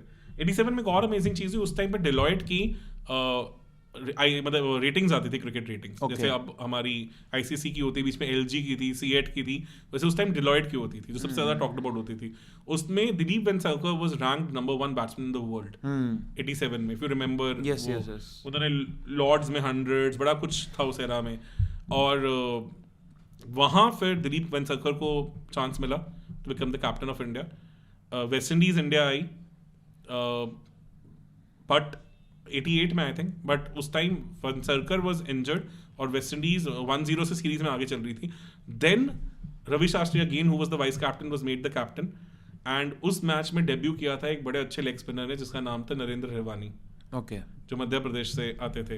रैंक टर्नर चेन्नई में, मद्रास में, उस टाइम मद्रास तब चेन्नई हो गया, रैंक टर्नर था एकदम चेपक में, और वहां पे 16 विकेट ली थी नरेंद्र हिरवानी ने अपने डेब्यू मैच में और इंडिया ने वेस्ट इंडीज को 255 रन से हराया था। मतलब उस एरा में वेस्ट इंडीज को इतना बुरा हराना was a big thing. That's the only test match in which Ravi Shastri is captain India ever. That's the only only match. उसके बिना रवि शास्त्री ने कभी भी इंडिया को टेस्ट मैच में कैप्टन नहीं किया। So brilliant captaincy। तो नरेंद्र हिरवानी का डेब्यू happened under him। उसके बाद नरेंद्र हिरवानी तो थोड़े पीछे चले गए, फिर अनिल कुंबले took over, और Anil Kumble we all know what he did, and Narendra Hirwani का भी वही सीन था, child prodigy but lot of of field issues which took him down big time. तो उसके बाद हम वेस्ट इंडीज गए 89 में। तो उस टाइम पे हाँ बीच में एक और चीज़ हुई थी बड़ी इंटरेस्टिंग, वहाँ पे तब जो वेंगसरकर थे वो पेपर्स के लिए बहुत सारे कॉलम्स लिखते थे, आर्टिकल्स लिखते थे, और दिलीप वेंगसरकर जिनको कैप्टन बना दिया था। और दिलीप ये चीज़ें बीसीसीआई लाइक नहीं करती थी, बिकॉज इन चीज़ों में फिर you can reveal things which boards would not want. आज आप इमेजिन कर सकते हो कि रोहित शर्मा और Virat Kohli writing articles for newspapers, मतलब दिल की बात, मतलब दिल की बात, वो आज भी कोई नहीं टॉलरेट करेगा। तो उस टाइम पे तो चांस ही नहीं था। तो 6 months के लिए बैन कर दिया गया था दिलीप वेंगसरकर को, जिसके चलते फिर रवि शास्त्री कैप्टन रहे थे उस एरा में। वेस्ट इंडीज के साथ मैचेस हुए थे, आई थिंक 8 मैचेस में 7 मैचेस में वेस्ट इंडीज से हारी थी इंडिया वनडे में, जिसमें से 6 मैचेस में Ravi Shastri was the captain. पर वो इतना गैप था दोनों टीम्स में कि आप डिस्कशन कर ही नहीं सकते।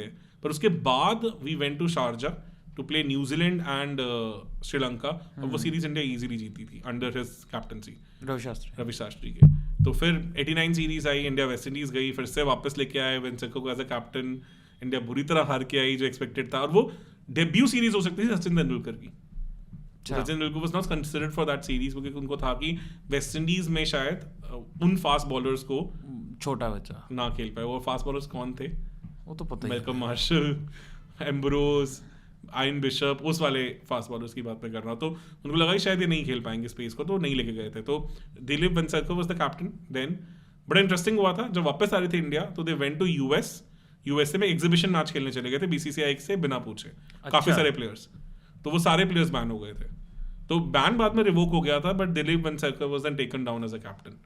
तो अब एक्सपेक्टेड कौन था कि कौन अगले कैप्टन होने चाहिए, और उस टाइम तक तो रवि शास्त्री थोड़े मैच्योर भी हो गए थे और बातें भी डिफरेंट हो गई थी। पर देन 28-29 के हो गए थे, 27 साल के हो गए। 27 साल के हो गए। उस टाइम पे फिर पाकिस्तान टूर हुआ, सबसे बड़ा टूर था जो इंडिया पाकिस्तान गई, एंड देन उस टाइम पे फिर हमारे श्रीकांत जो थे, क्रिश श्रीकांत, उनको बनाया गया, श्रीकांत, उनको कैप्टन बनाया गया। तो सीरियस तो वो भी नहीं कंसीडर होते थे कभी ऐसा प्लेयर, वो कोई इतने बड़े प्लेयर भी नहीं थे उस एरा के, और उसमें भी Ravi Shastri was again the vice captain, और इंडिया बहुत बुरा करके आई उस सीरीज में, बहुत ज़्यादा इंडिफरेंट सी सीरीज थी वो, सचिन की डेब्यू सीरीज थी जो हमें पता होगा। तो Sachin actually debuted under Kris Srikkanth, that's the only series he captain.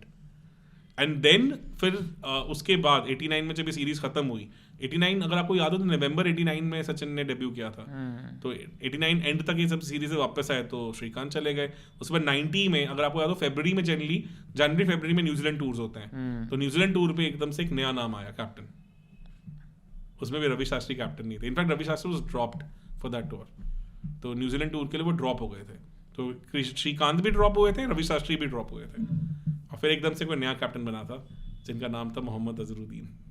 तो 1990 में Mohammad Azharuddin was the captain. India took a very new team of 90s बोलते थे उनको, ये फ्रेज आया था नया, team of 90s, and they did really badly, बहुत मजाक बना था उसका, उस टीम का। एंड देन इंग्लैंड टूर हुआ उसके बाद 90 में, फिर दोबारा रवि शास्त्री वापस आए टीम में, और दोबारा वो वाइस कैप्टन बने, अजहर कैप्टन थे। तो उसके बाद वो वाइस कैप्टन रहे अजहर के नीचे। देन ऑस्ट्रेलिया गए हम, उससे मेजर टूर्नामेंट, तो वो summer of Australian cricket term किया था ऑस्ट्रेलिया ने, because Australia was very down and out by that time, they were not expected to do well. तो हमें था कि इंडिया के पास अच्छा यंग टैलेंट है तो हम अच्छा करके आएंगे, बुरी तरह हार के आए थे वो सीरीज। एक टेस्ट मैच भी हम नहीं जीते थे, एक टेस्ट मैच था जो हमें जीतना चाहिए था सिडनी में, जहाँ पे रवि शास्त्री ने 200 स्कोर किया था एंड सचिन ऑल्सो स्कोर्ड 148, वहाँ स्पिनर ही नहीं था हमारे पास, एक ही स्पिनर था रवि शास्त्री, तो दूसरा स्पिनर अगर होता तो हम वो टेस्ट मैच जीत जाते। सिडनी में था, सिडनी में स्पिन होती थी बॉल, और ऑस्ट्रेलिया समहाउ लास्ट डे पे 8 विकेट्स बचा के ड्रॉ करा गया था वो मैच। अगर 2 विकेट्स और आउट हो जाती तो ऑस्ट्रेलिया वो मैच हार जाता, और उस एरा में इंडिया ऑस्ट्रेलिया जाके जीतती नहीं होती थी, तो बिकॉज पुअर कैप्टनसी, 4 पेसर खिलाए थे उस विकेट पे जहाँ पे इतनी हेल्प ही नहीं थी पेसर्स के लिए। ओके, तो वही कहानियां जो हम आज सुनते हैं वो तब भी वही था सेम। उसके बाद रवि शास्त्री वाज इंजर्ड, वो नी इंजरी हो गई थी उनको उसमें, एंड उस नी इंजरी के बाद he could never come back as a same player. उसके बाद उनका टेस्ट डिक्लाइन शुरू हो गया था। फिर ऑस्ट्रेलिया में वो 100 के बाद सीरीज ही नहीं खेले, फिर साउथ अफ्रीका उसके बाद गए थे, फिर वहाँ ही डिड रियली बैडली, और उसके बाद वो फिर 30 साल की एज में got dropped and never came back to Indian team. तो 92 में ही वेंट, देखो ना 94 में तो ब्रॉडकास्टर बन गए थे, जो वर्ल्डटेल की डील करवाई थी सचिन की, तो वो तो रवि शास्त्री ने करवाई थी ना। तब तक तो अगर आपको याद हो तो 98 में जो वो सैंडस्टॉर्म इनिंग्स है, जो डेजर्ट स्टॉर्म इनिंग्स है, उस time Ravi Shastri was a big commentator at that time. 36 साल के थे वो, था उस टाइम 36 साल, जो विराट कोहली की आज की एज है। जो आज हमें पुजारा को देख के फील होता है, बेचारे वो कमेंट्री कर रहे हैं और इधर हम बीजीटी में गंद मचा रहे हैं।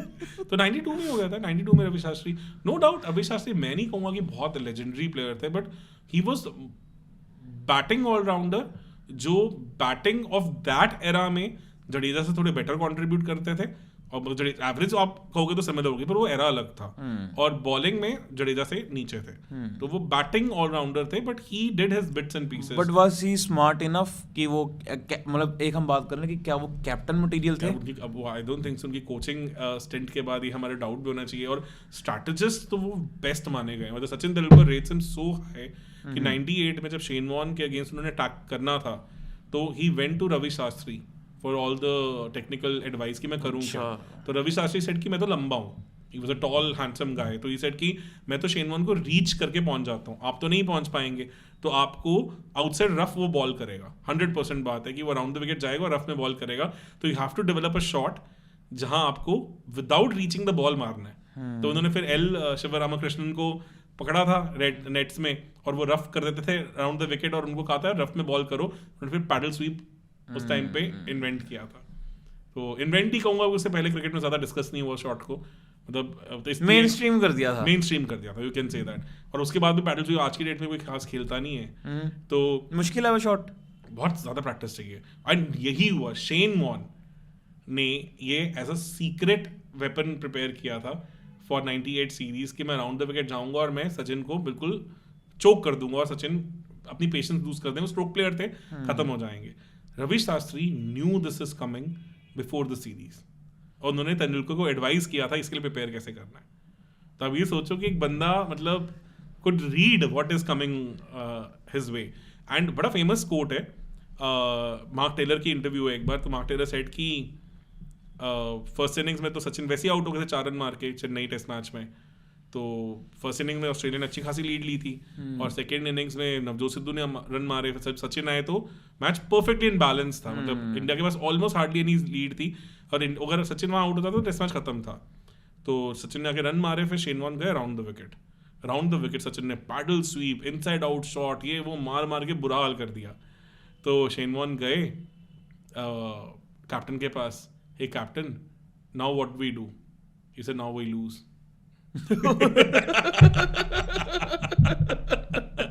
कि इस सीरीज का जो हमारे पास एक हथियार था वो चला के देख लिया, अब कुछ नहीं होने वाला, अब इस आदमी ने हमें बख्शना नहीं है, इस आदमी हमें राइट लेफ्ट सेंटर खोल देना है। तो ऑब्वियसली वो स्टार्ट, और आपने देखा है यार उन्होंने जिस तरह से बीजीटी में किया है, जो उन्होंने इंडियन टीम के साथ किया, स्ट्रैटेजिस्ट तो है ही है ब्रिलियंट। बट दुख होता है, फील होता है कि हाँ काफी टाइम बीच में, क्योंकि इंडिया तो हारती ही रही है। 90s में तो इंडिया कितनी पैथेटिक टीम थी, तो दे सकते थे मौका इनको भी, हाँ, 2-3 साल दे सकते थे इनको। हाँ मतलब 80 जब वो जिस एरा में he was right enough to captain India, was ready for that part, उस टाइम में इंडिया अच्छा वैसे भी नहीं कर रही थी। वी वर लाइक मतलब joke of the world cricket at that time, तो maybe could have given that run for, ये भी हार जाते हैं। हाँ, और मेजोरिटी तो जितना इनको कैप्टनसी दी गई है उसमें तो ये जीते हैं। हाँ नहीं, वनडे में इतना अच्छा रिकॉर्ड नहीं है, बिकॉज वेस्ट इंडीज के 6 लॉसेस बहुत बड़ी थे। हाँ ये भी है। तो उसके सिवा 11 वनडे में कैप्टनसी किया, 4 जीते, वो 6 निकाल दो तो 5 में 4 जीते हैं। तो और ऑस्ट्रेलिया तो उस वक्त इनविंसिबल ही थी, ओ सॉरी वेस्ट इंडीज तो इनविंसिबल थी उस वक्त। Indian team was very low on resources, मतलब हमारे पास ये कपिल देव का क्या कंसर्न रहा आफ्टर 1983 वर्ल्ड कप, ये कभी बाद में बात करें इस पे। हाँ, कपिल देव भी अच्छे खासे रंगीन इंसान रहे हैं। ठीक है, उनकी भी बहुत कहानियां रही हैं, बहुत ज्यादा उनका चलो छोड़ो, उनके भी किस्से रहे हैं। आप कहीं ना कहीं आप वो योगराज सिंह तो नहीं बनने वाले हो नहीं पॉडकास्ट में। आपकी स्माइल बता रही है। Kapil Dev also had lot of issues, मतलब जितना उनको हम ठीक है, he is been a legendary cricketer for us, Wisden, but उनको भी बहुत सारी फिक्सिंग वाली जो बातें, उनमें उनका भी नाम उछाला जाता है, and there are lot of reasons for it also. अब देखिए ना, मतलब 60 प्लस की एज में अगर आप आके गुटके की ऐड कर रहे हो, तो ऐसा तो नहीं है कि हाँ your ethics are also right in place, मतलब अब उनको जरूरत क्या है? उनके कैप्टन जब वर्ल्ड कप जीतने पे तो पैसा भी नहीं था ना। हाँ, उसके बाद तो उनके पास तो आ ही गया था, आने लग गया था, पर वही अगेन उतना नहीं था जितना आज वर्ल्ड कप जीतने में पैसा है उतना। मुझे याद है 90s में उनका चंडीगढ़ में द कपिल सर के रेस्टोरेंट होता था एंड ऑल, तो ही हैड गुड मनी, मतलब ऐसा नहीं था कि बिल्कुल भी नहीं है, मतलब ही मेड गुड मनी। चलो तो फिर गुड मनी से हम फिर अब थर्ड प्लेयर पे चलते हैं, क्योंकि हमारी एक लिस्ट चल रही है, हम भूल जाते हैं, जिसमें we are discussing people who should have been captain, and इसमें हम 2 लोगों का डिस्कस कर चुके हैं, ऑस्ट्रेलिया से शेन वॉर्न, इंडिया से रवि शास्त्री। अब हम दोबारा किस पे जाना चाहेंगे? ऑस्ट्रेलिया वापस चलते हैं, ऑस्ट्रेलिया पे चलते हैं। तो ऑस्ट्रेलिया के कौन से प्लेयर पे जाना चाहेंगे? मुझे लगता है अगर एक प्लेयर जिसकी हमने फिर भी कैप्टनसी देखी है और अच्छी खासी देखी है, वो शायद एडम गिलक्रिस्ट है, because what he did with Deccan Chargers in 2009, मतलब Deccan Chargers was also not like talked about team or 2000. Deccan Chargers of 2009 was equivalent to RR of 2008 because 2008 IPL में डेक्कन चार्जर्स सबसे last पे थी। तो पहला season देखने के बाद डेक्कन चार्जर्स को अगले सीजन के लिए राइट ऑफ कर दिया गया था अगेन, कि ये तो इस बार भी ये ऐसे ही खेलेगी। हाँ, एक एडवांटेज उनको ये मिला था कि साउथ अफ्रीका में हुआ था वो IPL, तो गिली was more equipped for that kind of wickets, तो वहाँ उनको उसी का एडवांटेज मिला। वहाँ तो खदेड़ दिया था उन्होंने, धागे खोल दिए थे अच्छे से, मुझे याद है डर्क टेनिस को उन्होंने 5 चौके मारे थे दिल्ली वाले मैच में, और पूरा बिल्कुल खोल के, जैसे डर्क tennis was the bowler of that tournament, मतलब काफी फास्ट, मतलब one of the fastest bowlers हो गए थे उस वक्त, लेफ्ट आर्म थे वो भी। और एक टाइम पे वो पहले हॉलैंड नेदरलैंड से वो पहले हॉलैंड होती थी ना वो, तो मेरे को इसलिए याद है ऑरेंज कलर की जर्सी, डर्क नानेज, और मैं कह रहा हूँ ये बंदा इस टीम में कैसे है भाई। Then he debuted for Australia also, मतलब काफी रंग मतलब अलग कहानी थी. तो Gilchrist has been a late bloomer, मतलब वो काफ़ी टाइम फ्रिंजेस पे रहे हैं because of one another legend of Australia, in Healy. तो एन हिली जब बाहर गए, उसके बाद जब फर्स्ट टाइम 99 में चांस मिला था, आई थिंक गाबा में he played his first match, if I remember correctly, Pakistan के अगेंस्ट टेस्ट मैच. वनडे में तो ही had become a name by that time. Obviously वो 99 वर्ल्ड कप जीत चुके थे. वर्ल्ड कप और उनको सूट भी करता था ना. हाँ, वो फॉर्मेट सबसे ज्यादा सूट करता था उन्हें. वनडे में तो हिली और उनका कोई कंपैरिजन डिस्कशन पॉइंट ही नहीं था. वो Gilchrist by that time was an opener in one day. But test matches में Ian Healy wanted a farewell test match, तो काफी बात हुई थी उनका, क्योंकि गाबा उनका होम ग्राउंड था. तो Ian Healy wanted to play a test match there. तो क्राउड ने काफी गंदा वेलकम किया था गिलक्रिस्ट को गाबा में, बिकॉज पाकिस्तान के अगेंस्ट मैच था. दो ऑस्ट्रेलिया तो हिली को नहीं रखा था. नहीं, मतलब because he was shown the door, because उनकी काफ़ी खराब फॉर्म चल रही थी काफ़ी टाइम से. तो Gilchrist was given the chance, he scored a brilliant 81. उन्होंने मार्कवा के साथ काफ़ी अच्छी पार्टनरशिप की, जिनके साथ ओपन करते थे वो.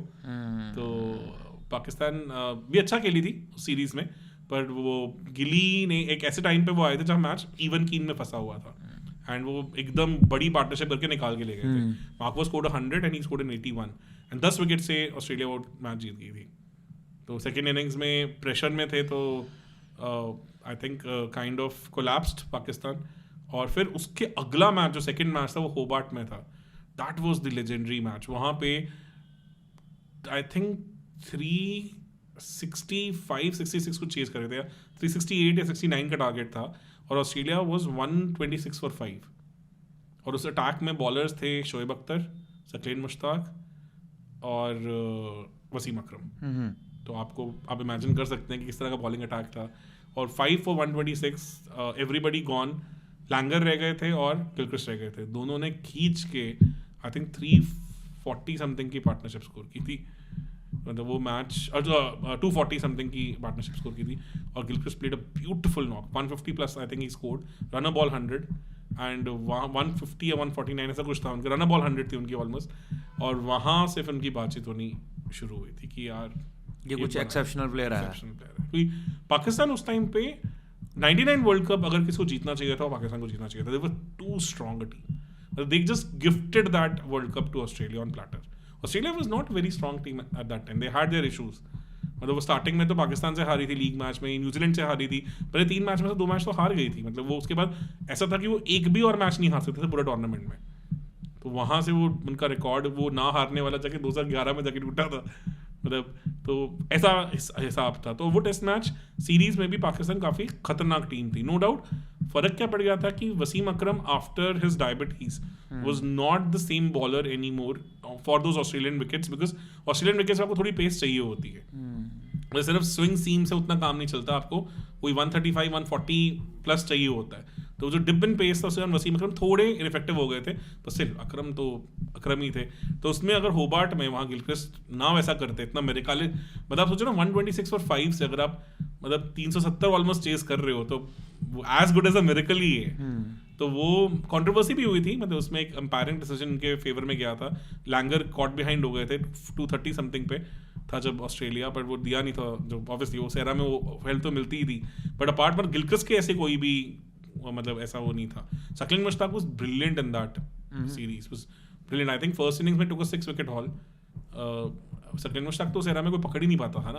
अगर आपको याद हो, तेंदुलकर सबको उन्होंने तंग किया. वो वाला एरा था, क्योंकि वो उस वक्त ये वेरिएशंस लेके आए थे काफी. उसके बाद सोचो ना, इसी सीरीज के जस्ट पहले जब वो इंडिया में 20 विकेट लेके आए थे 2 टेस्ट मैचेस में, जो जहाँ पे तेंदुलकर ने 136 स्कोर किया था, अनिल कुंबले ने 10 विकेट हॉल लिया था. तो मतलब Sachin Mushtaq was in a different league at that time.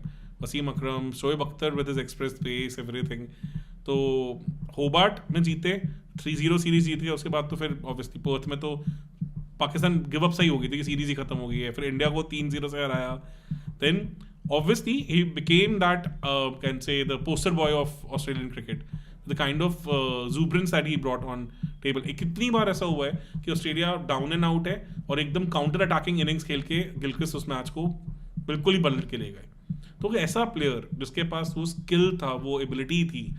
जब Shane Warne next in line नहीं था 2000 में, when he became the vice captain, तो everybody expected कि he should be the next captain of Australia.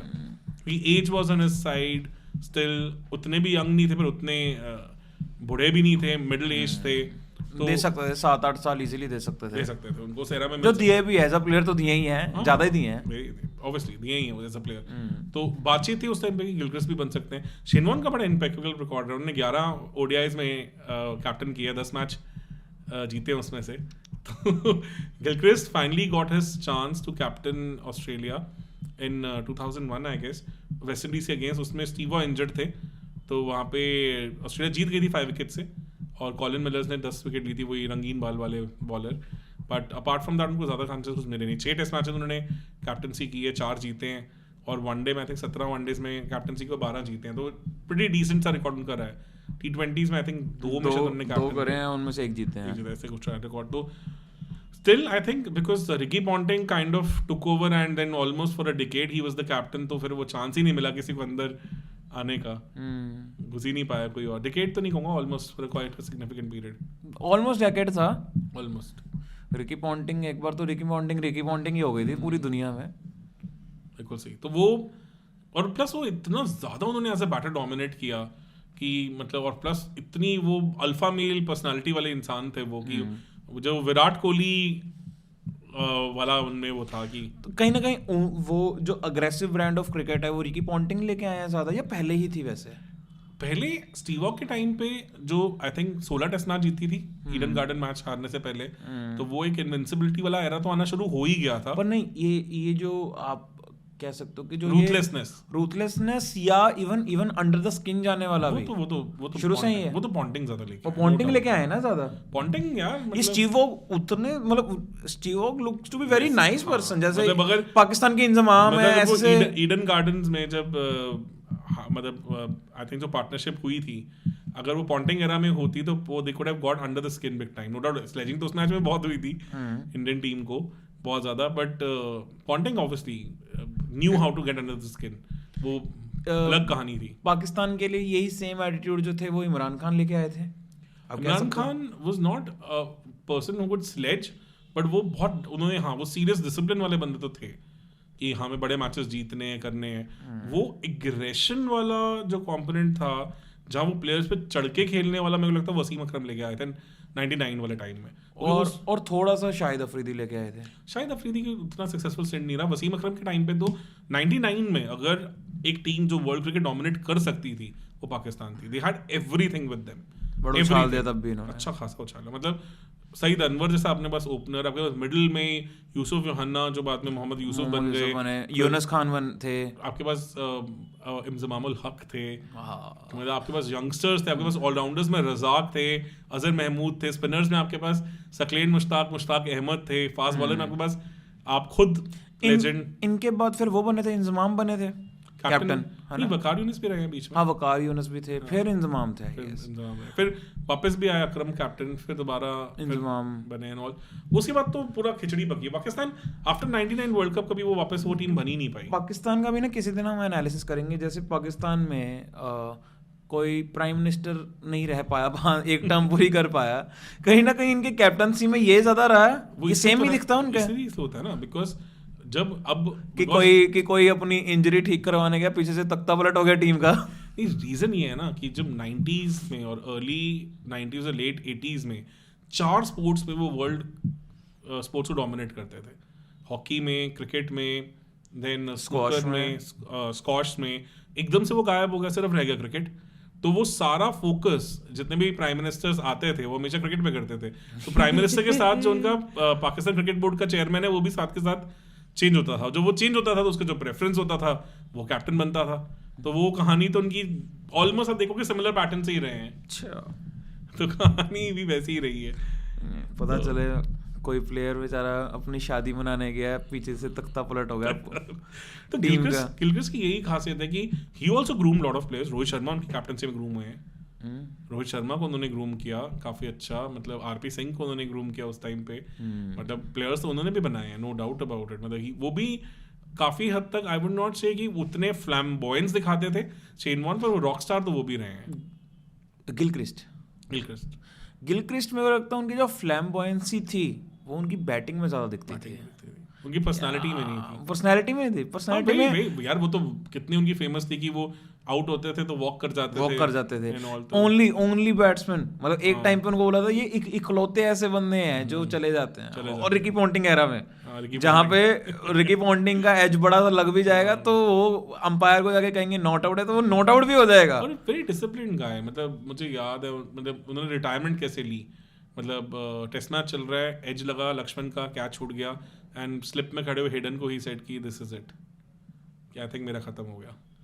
And then वो उनकी last series ही थी, उसके बाद उन्होंने रिटायरमेंट ले ली थी। मतलब ये सोचो कि मतलब उनकी और हेडन की जो पार्टनरशिप थी वो one of the most deadliest partnerships होती हाँ, थी। मतलब वो इंटिमिडेटिंग पार्टनरशिप थी, डराते थे वो, डरा देते थे तो उन्हें इवन जब वो समझ नहीं आता था कौन स्ट्राइक से हटाएं, किसको हटाएं स्ट्राइक से। और मार्को के साथ भी ऐसे रहा उनका, हाँ। काफी अच्छा रहा उनका वो एरा, मतलब नो डाउट टेस्ट 38-37 की उनकी ओडीआई एवरेज थी, पर उन्होंने इंटिमिडेट किया टेस्ट में। तो मतलब एक टाइम पे तो 50th हम चल रही थी, उसके बाद 47 समथिंग के साथ वो रिटायर हुए हैं। तो वो तो टेस्ट में तो आई थिंक अगर आप कभी भी ऑल टाइम वर्ल्ड 11 बनाओगे तो एक wicket keeper who walks into your side is Gilchrist. Gilchrist अगर गलती से आप ऋषभ पंत बोल देते तो पता है ना आपको, पंत को तो अभी बहुत कुछ करना है, अभी तो कुछ भी नहीं है।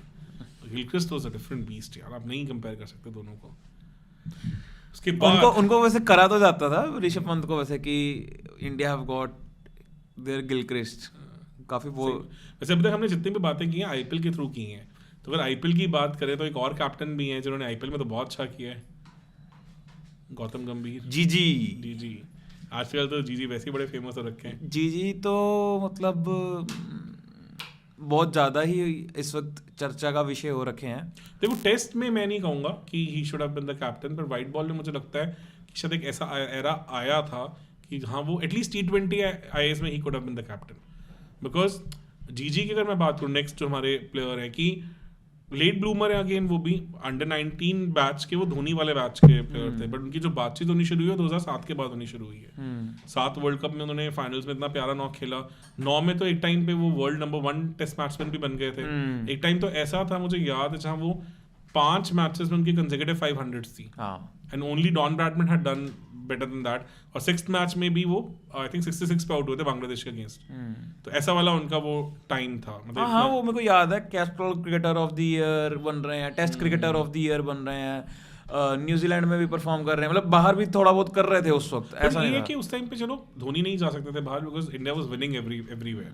मतलब आप सोचो कि इंडिया अगर आप देखो तो 2008 से लेकर 2011 तक इंडिया एक भी टेस्ट सीरीज नहीं हारी, एक भी टेस्ट सीरीज नहीं हारी, हम किसी से भी नहीं हारे। हम न्यूजीलैंड के वहाँ जीत के आए, हम उस एरा में जो 2008 में जब धोनी कैप्टन बने थे तब तक ऑस्ट्रेलिया सीरीज तो हो ही चुकी थी। ऑस्ट्रेलिया में तो हम जब 2-1 हार के आए हैं, उस तब तो अनिल कुंबले कैप्टन थे।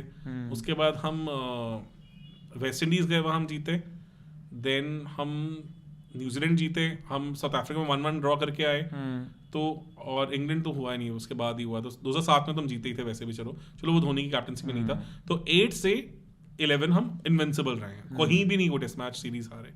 ये इतना ऐसा होता नहीं इंडियन क्रिकेट में, तो हम 2 ही टीम से उस टाइम पे जो इस तरह का परफॉर्मेंस दे पा रही थी, एक इंडिया और एक साउथ अफ्रीका।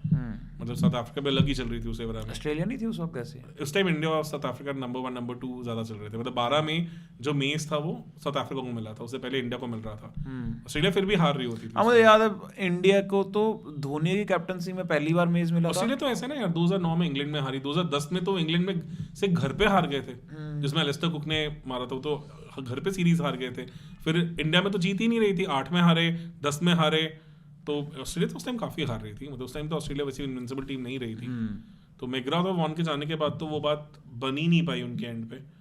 तो उसके बाद अगर मैं अब मतलब बोलूँ कि टेस्ट में तो ऑब्वियसली बात कर ही नहीं सकते। और जब 11 में डिप आया धोनी का, where we lost 4-0 in England and 4-0 in Australia, तो वो ऐसा एरा था जिसमें Gautam Gambhir in top 6 batsman I think world में 3 ऐसे प्लेयर्स हैं जिनकी इतनी कम एवरेज थी। आई थिंक 29 समथिंग की एवरेज से वो खेल रहे थे, और वो बैटिंग एरा था जिसमें बैट्समैन जनरली बड़ा स्कोर करते थे क्योंकि विकेट्स रिलेटिवली फ्लैटर। तो वहाँ गौतम गंभीर की आई थिंक वर्ल्ड में नंबर टॉप 3 में आते थे वो वर्स्ट एवरेजेस में से। तो he also as a player could not do anything, मतलब उनका कोई भी सेना कंट्रीज में 100 नहीं था उस लेग में। तो प्लेयर भी ऐसा कुछ नहीं कर रहे थे. आई थिंक सिडनी में एक इनिंग्स ऑफ नोट खेली थी, उन्होंने 80 समथिंग मारे थे. अपार्ट फ्रॉम दैट कुछ ज़्यादा कुछ किया नहीं था उनको. और उस ऑस्ट्रेलिया सीरीज में भी उनकी 22 की एवरेज थी. तो अगर Dhoni failed as a player, as a captain, तो Gambhir also failed as a player. तो वो ऑर्गेनिकली बाहर हुए. बट प्रॉब्लम इज कि वाइट बॉल में ही वॉज डूइंग वंडर्स. मतलब आप ये सोचो ना कि 2007 वर्ल्ड कप जीतने के बाद 9 वर्ल्ड कप में हम लीग स्टेज से बाहर नहीं निकले थे. 10 वर्ल्ड कप में हम लीग स्टेज से बाहर नहीं निकले. 12 वर्ल्ड कप में हम लीग स्टेज से बाहर नहीं निकले. तो इट इज बट ऑब्वियस कि फिर अब नेक्स्ट इन लाइन किसी और को कैप्टन बनने की जरूरत थी. मतलब Dhoni had blown it up enough in T20 Is by that time. और इवन ODIs में भी we were not doing that well. हम इंग्लैंड में हारे, हम CB सीरीज हारे. और CB सीरीज के सेकंड हाईएस्ट स्कोरर थे गौतम गंभीर. काफी अच्छा खेल के आए थे वहां पे. जो ऑस्ट्रेलिया को हमने हराया था उसमें मैन ऑफ द मैच थे. 92 स्कोर किया था. Is going really well as a player. I think उनका वो काफी अच्छा साल था. 56 के एवरेज से उन्होंने वो साल कंप्लीट किया था. And he was also in ICC ODI team 11 में भी वो आए थे 2012 की. तो ऑब्वियसली मतलब वाइट बॉल में he was doing that well. तो टेस्ट में डेफिनेटली मैं मानता हूँ कि धोनी के बाद गौतम गंभीर शायद ऑर्गेनिक वे फॉरवर्ड नहीं थे.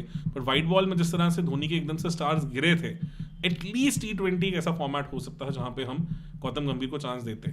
और 2012 में वाइस कैप्टन बने भी थे वो. 2012 का जो वर्ल्ड कप था T20 वर्ल्ड कप, उसके वाइस कैप्टन थे गौतम गंभीर. ओके. तो मतलब मेरे ख्याल से शायद वो एक स्टेप देखने लग भी गए थे उस टाइम BCCI.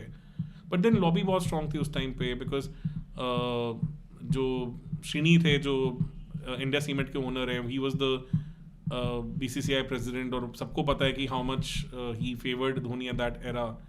चीज़ें बहुत अलग थी उस टाइम पे.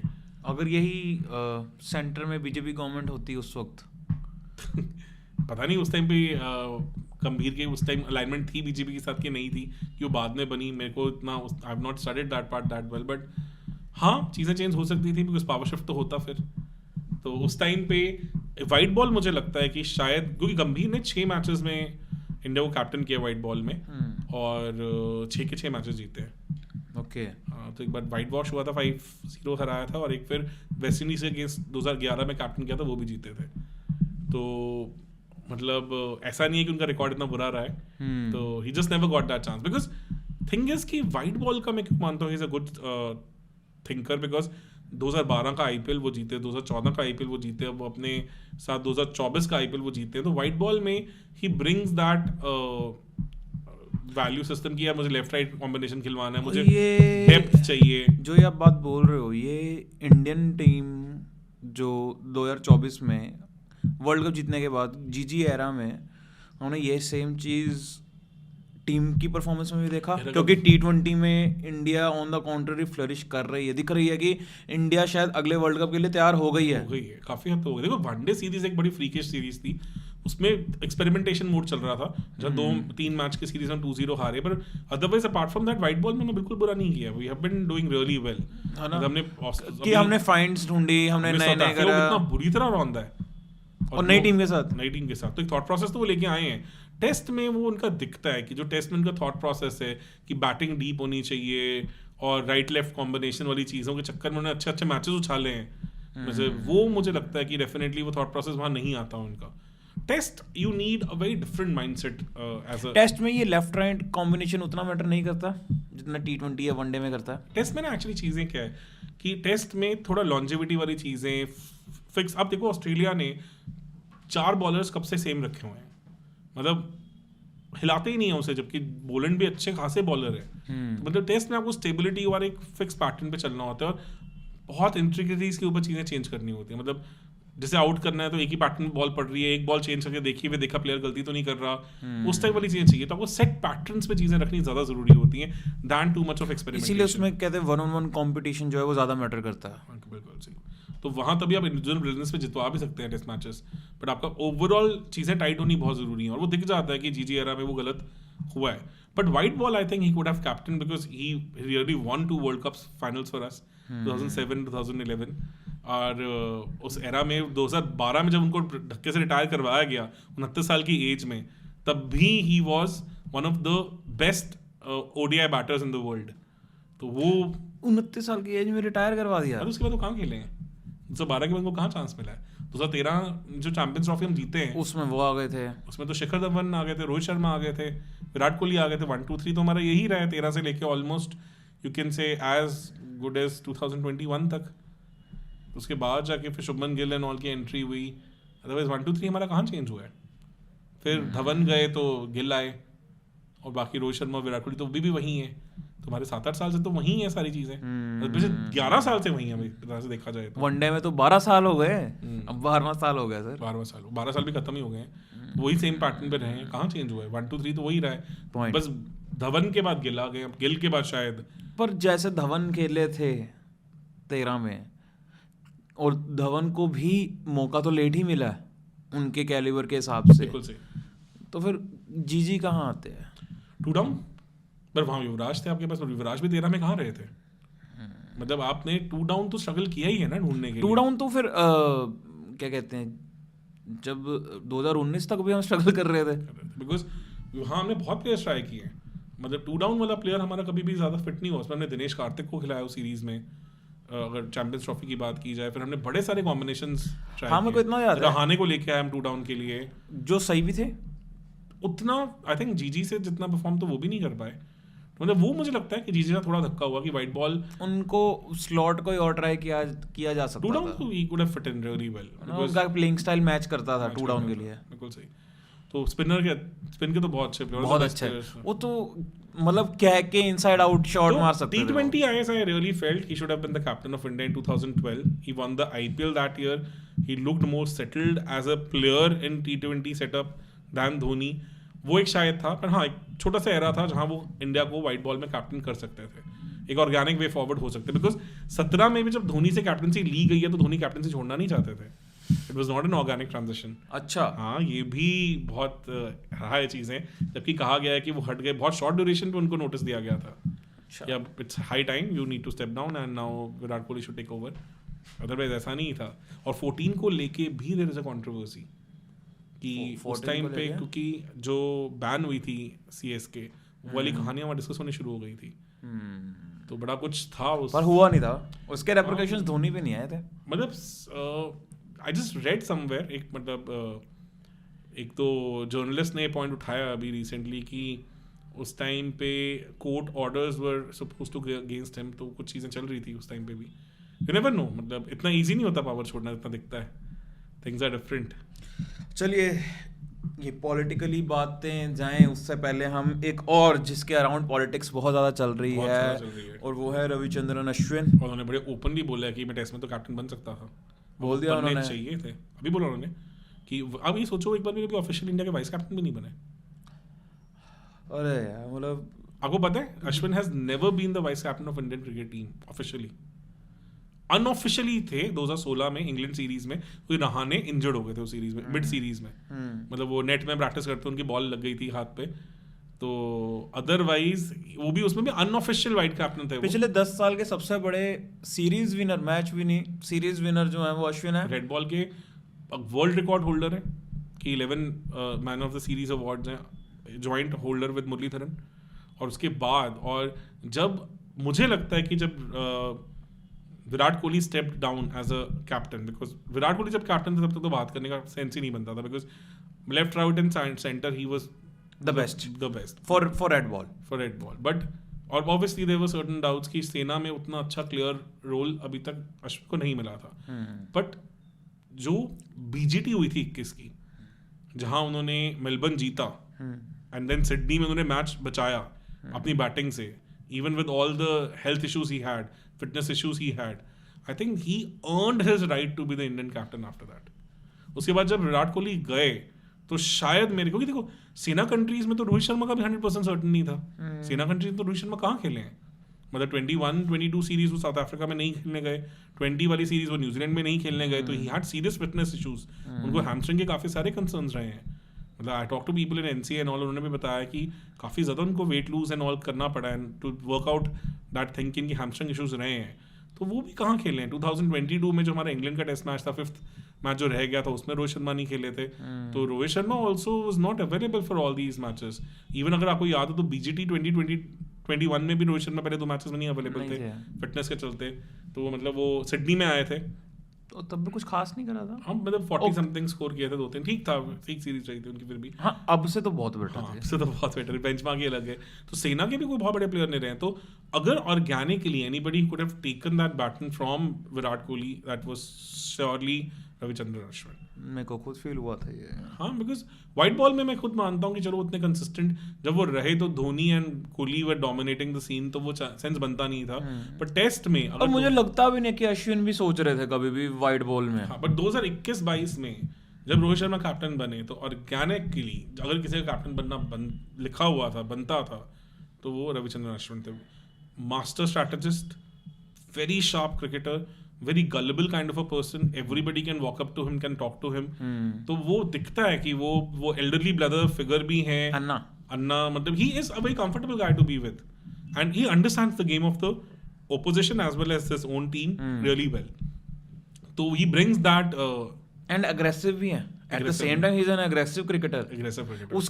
और अश्विन की एक चीज नोटिस करने वाली है कि both as a batsman as well as a bowler he is very aggressive. मतलब उनकी जो बैटिंग है वो प्योर एग्रेसिव बैटिंग है, अब क्या ही नहीं, वो डिफेंसिव है ही नहीं, पर एट द सेम टाइम उनमें ये चीज जो कमिंस की हम बात कर रहे हैं ना कि जो जुझारूपन है कि भाई अपनी विकेट को प्राइस टैग लगाना जब सबसे ज्यादा मैटर करता है, और रन भी तब मारने हैं, और रन भी मारने हैं, तो ये दोनों ही करते थे वो। Ashwin pretty much could have been our Cummins mould captain. आपकी बात बिल्कुल सही है कि जो मेलबर्न टेस्ट मैच में डिफरेंशिएटिंग एस्पेक्ट वाज कमिंस, दोनों इनिंग्स में as a batter as a bowler, तो उन्होंने वो एक्स फैक्टर दिखाया कि as a captain I need to step up.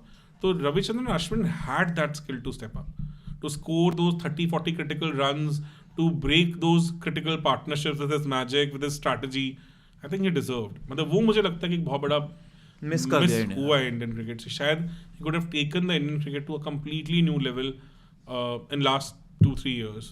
वो I think उनको वो शायद ये जो WTC वाला ये वाला जो साइकिल था ये डिजर्व करते थे।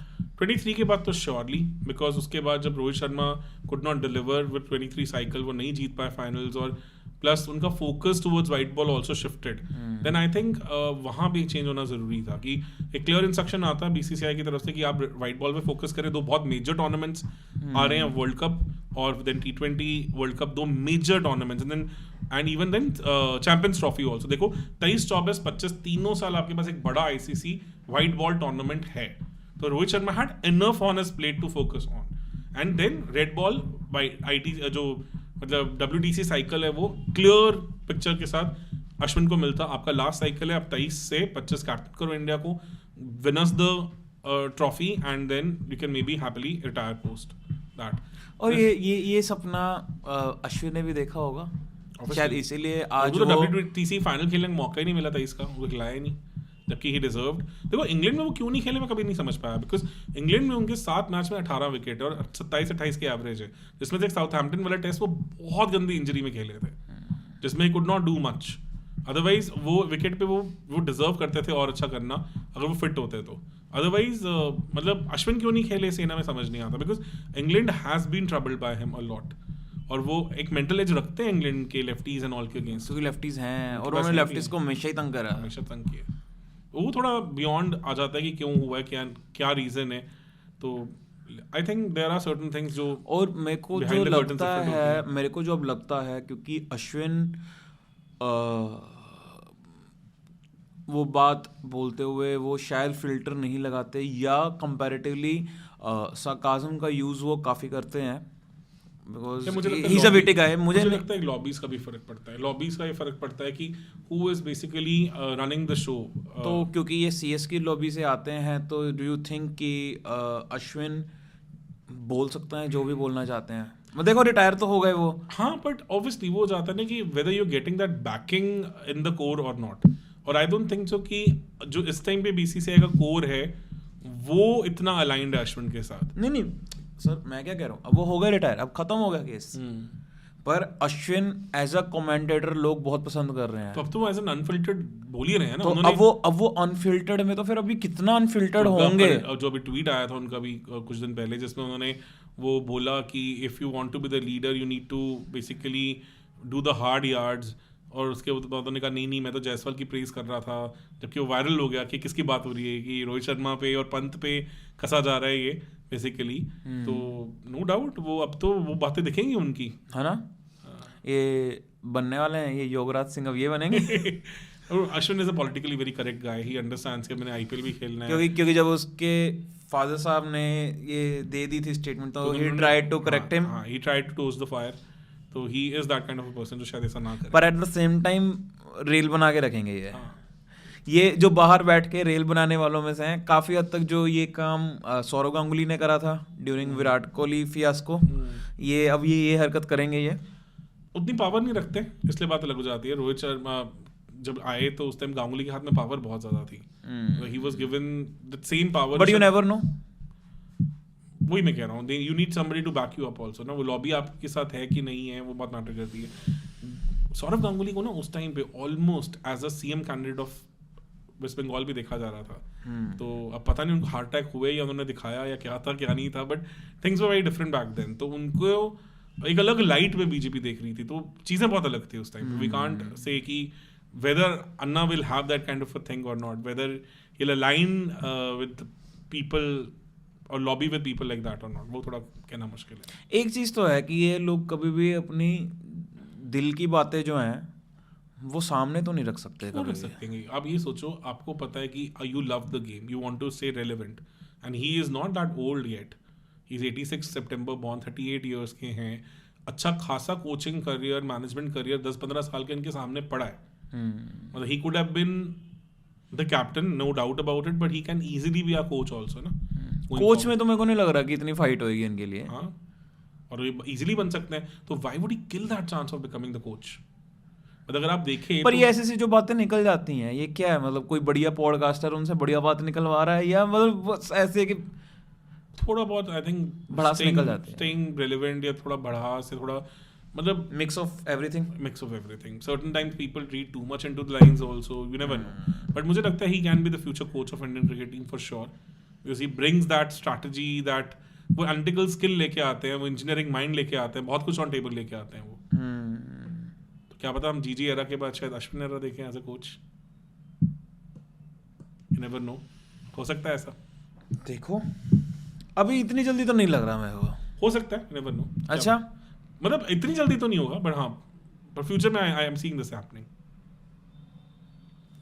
चलिए, कौन से ऑनरी नोटिस, ऑनरी मेंशन रह गए हमारे? एक दो प्लेयर्स हैं जिनकी तो मैंने तो पहले भी बात करी है, जैसे युवराज सिंह की बहुत बात होती है कि युवराज सिंह कैप्टन नहीं बने, और युवराज सिंह की डिसअपॉइंटमेंट तो मतलब जग जाहिर है, not from Yuvraj Singh but from his father Yograj Singh.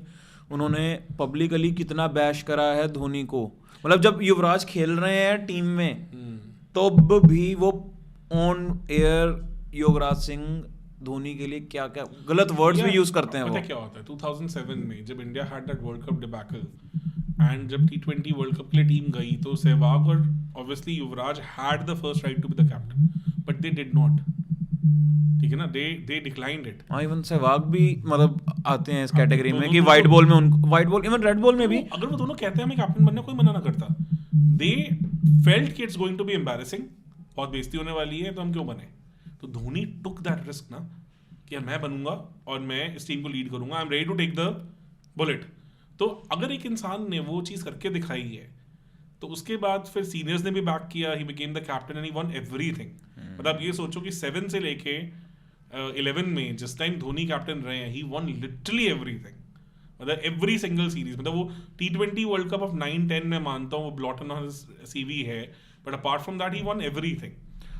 तो फिर आप कैसे उस टाइम पे फिर सोच लेते हैं उनको? और यहाँ पे मेरी मतलब रिस्पेक्ट बढ़ जाती है सचिन के लिए, कि Sachin was very close to Yuvraj, Sachin was very very close to Sehwag, and जब पूछा गया था सचिन से कि किसको कैप्टन बनाना चाहिए वनडे का, वनडे वर्ल्ड कप के लिए, तो ही सेड धोनी। और सचिन को ऑफर किया गया था कैप्टनसी। हाँ, उन्होंने कहा था मैं नहीं बनूंगा, पर एक लड़का है जिसको मैंने स्लिप से बहुत क्लोजली देखा है, and I think he understands the game really well, तो आप उसको चांस दें।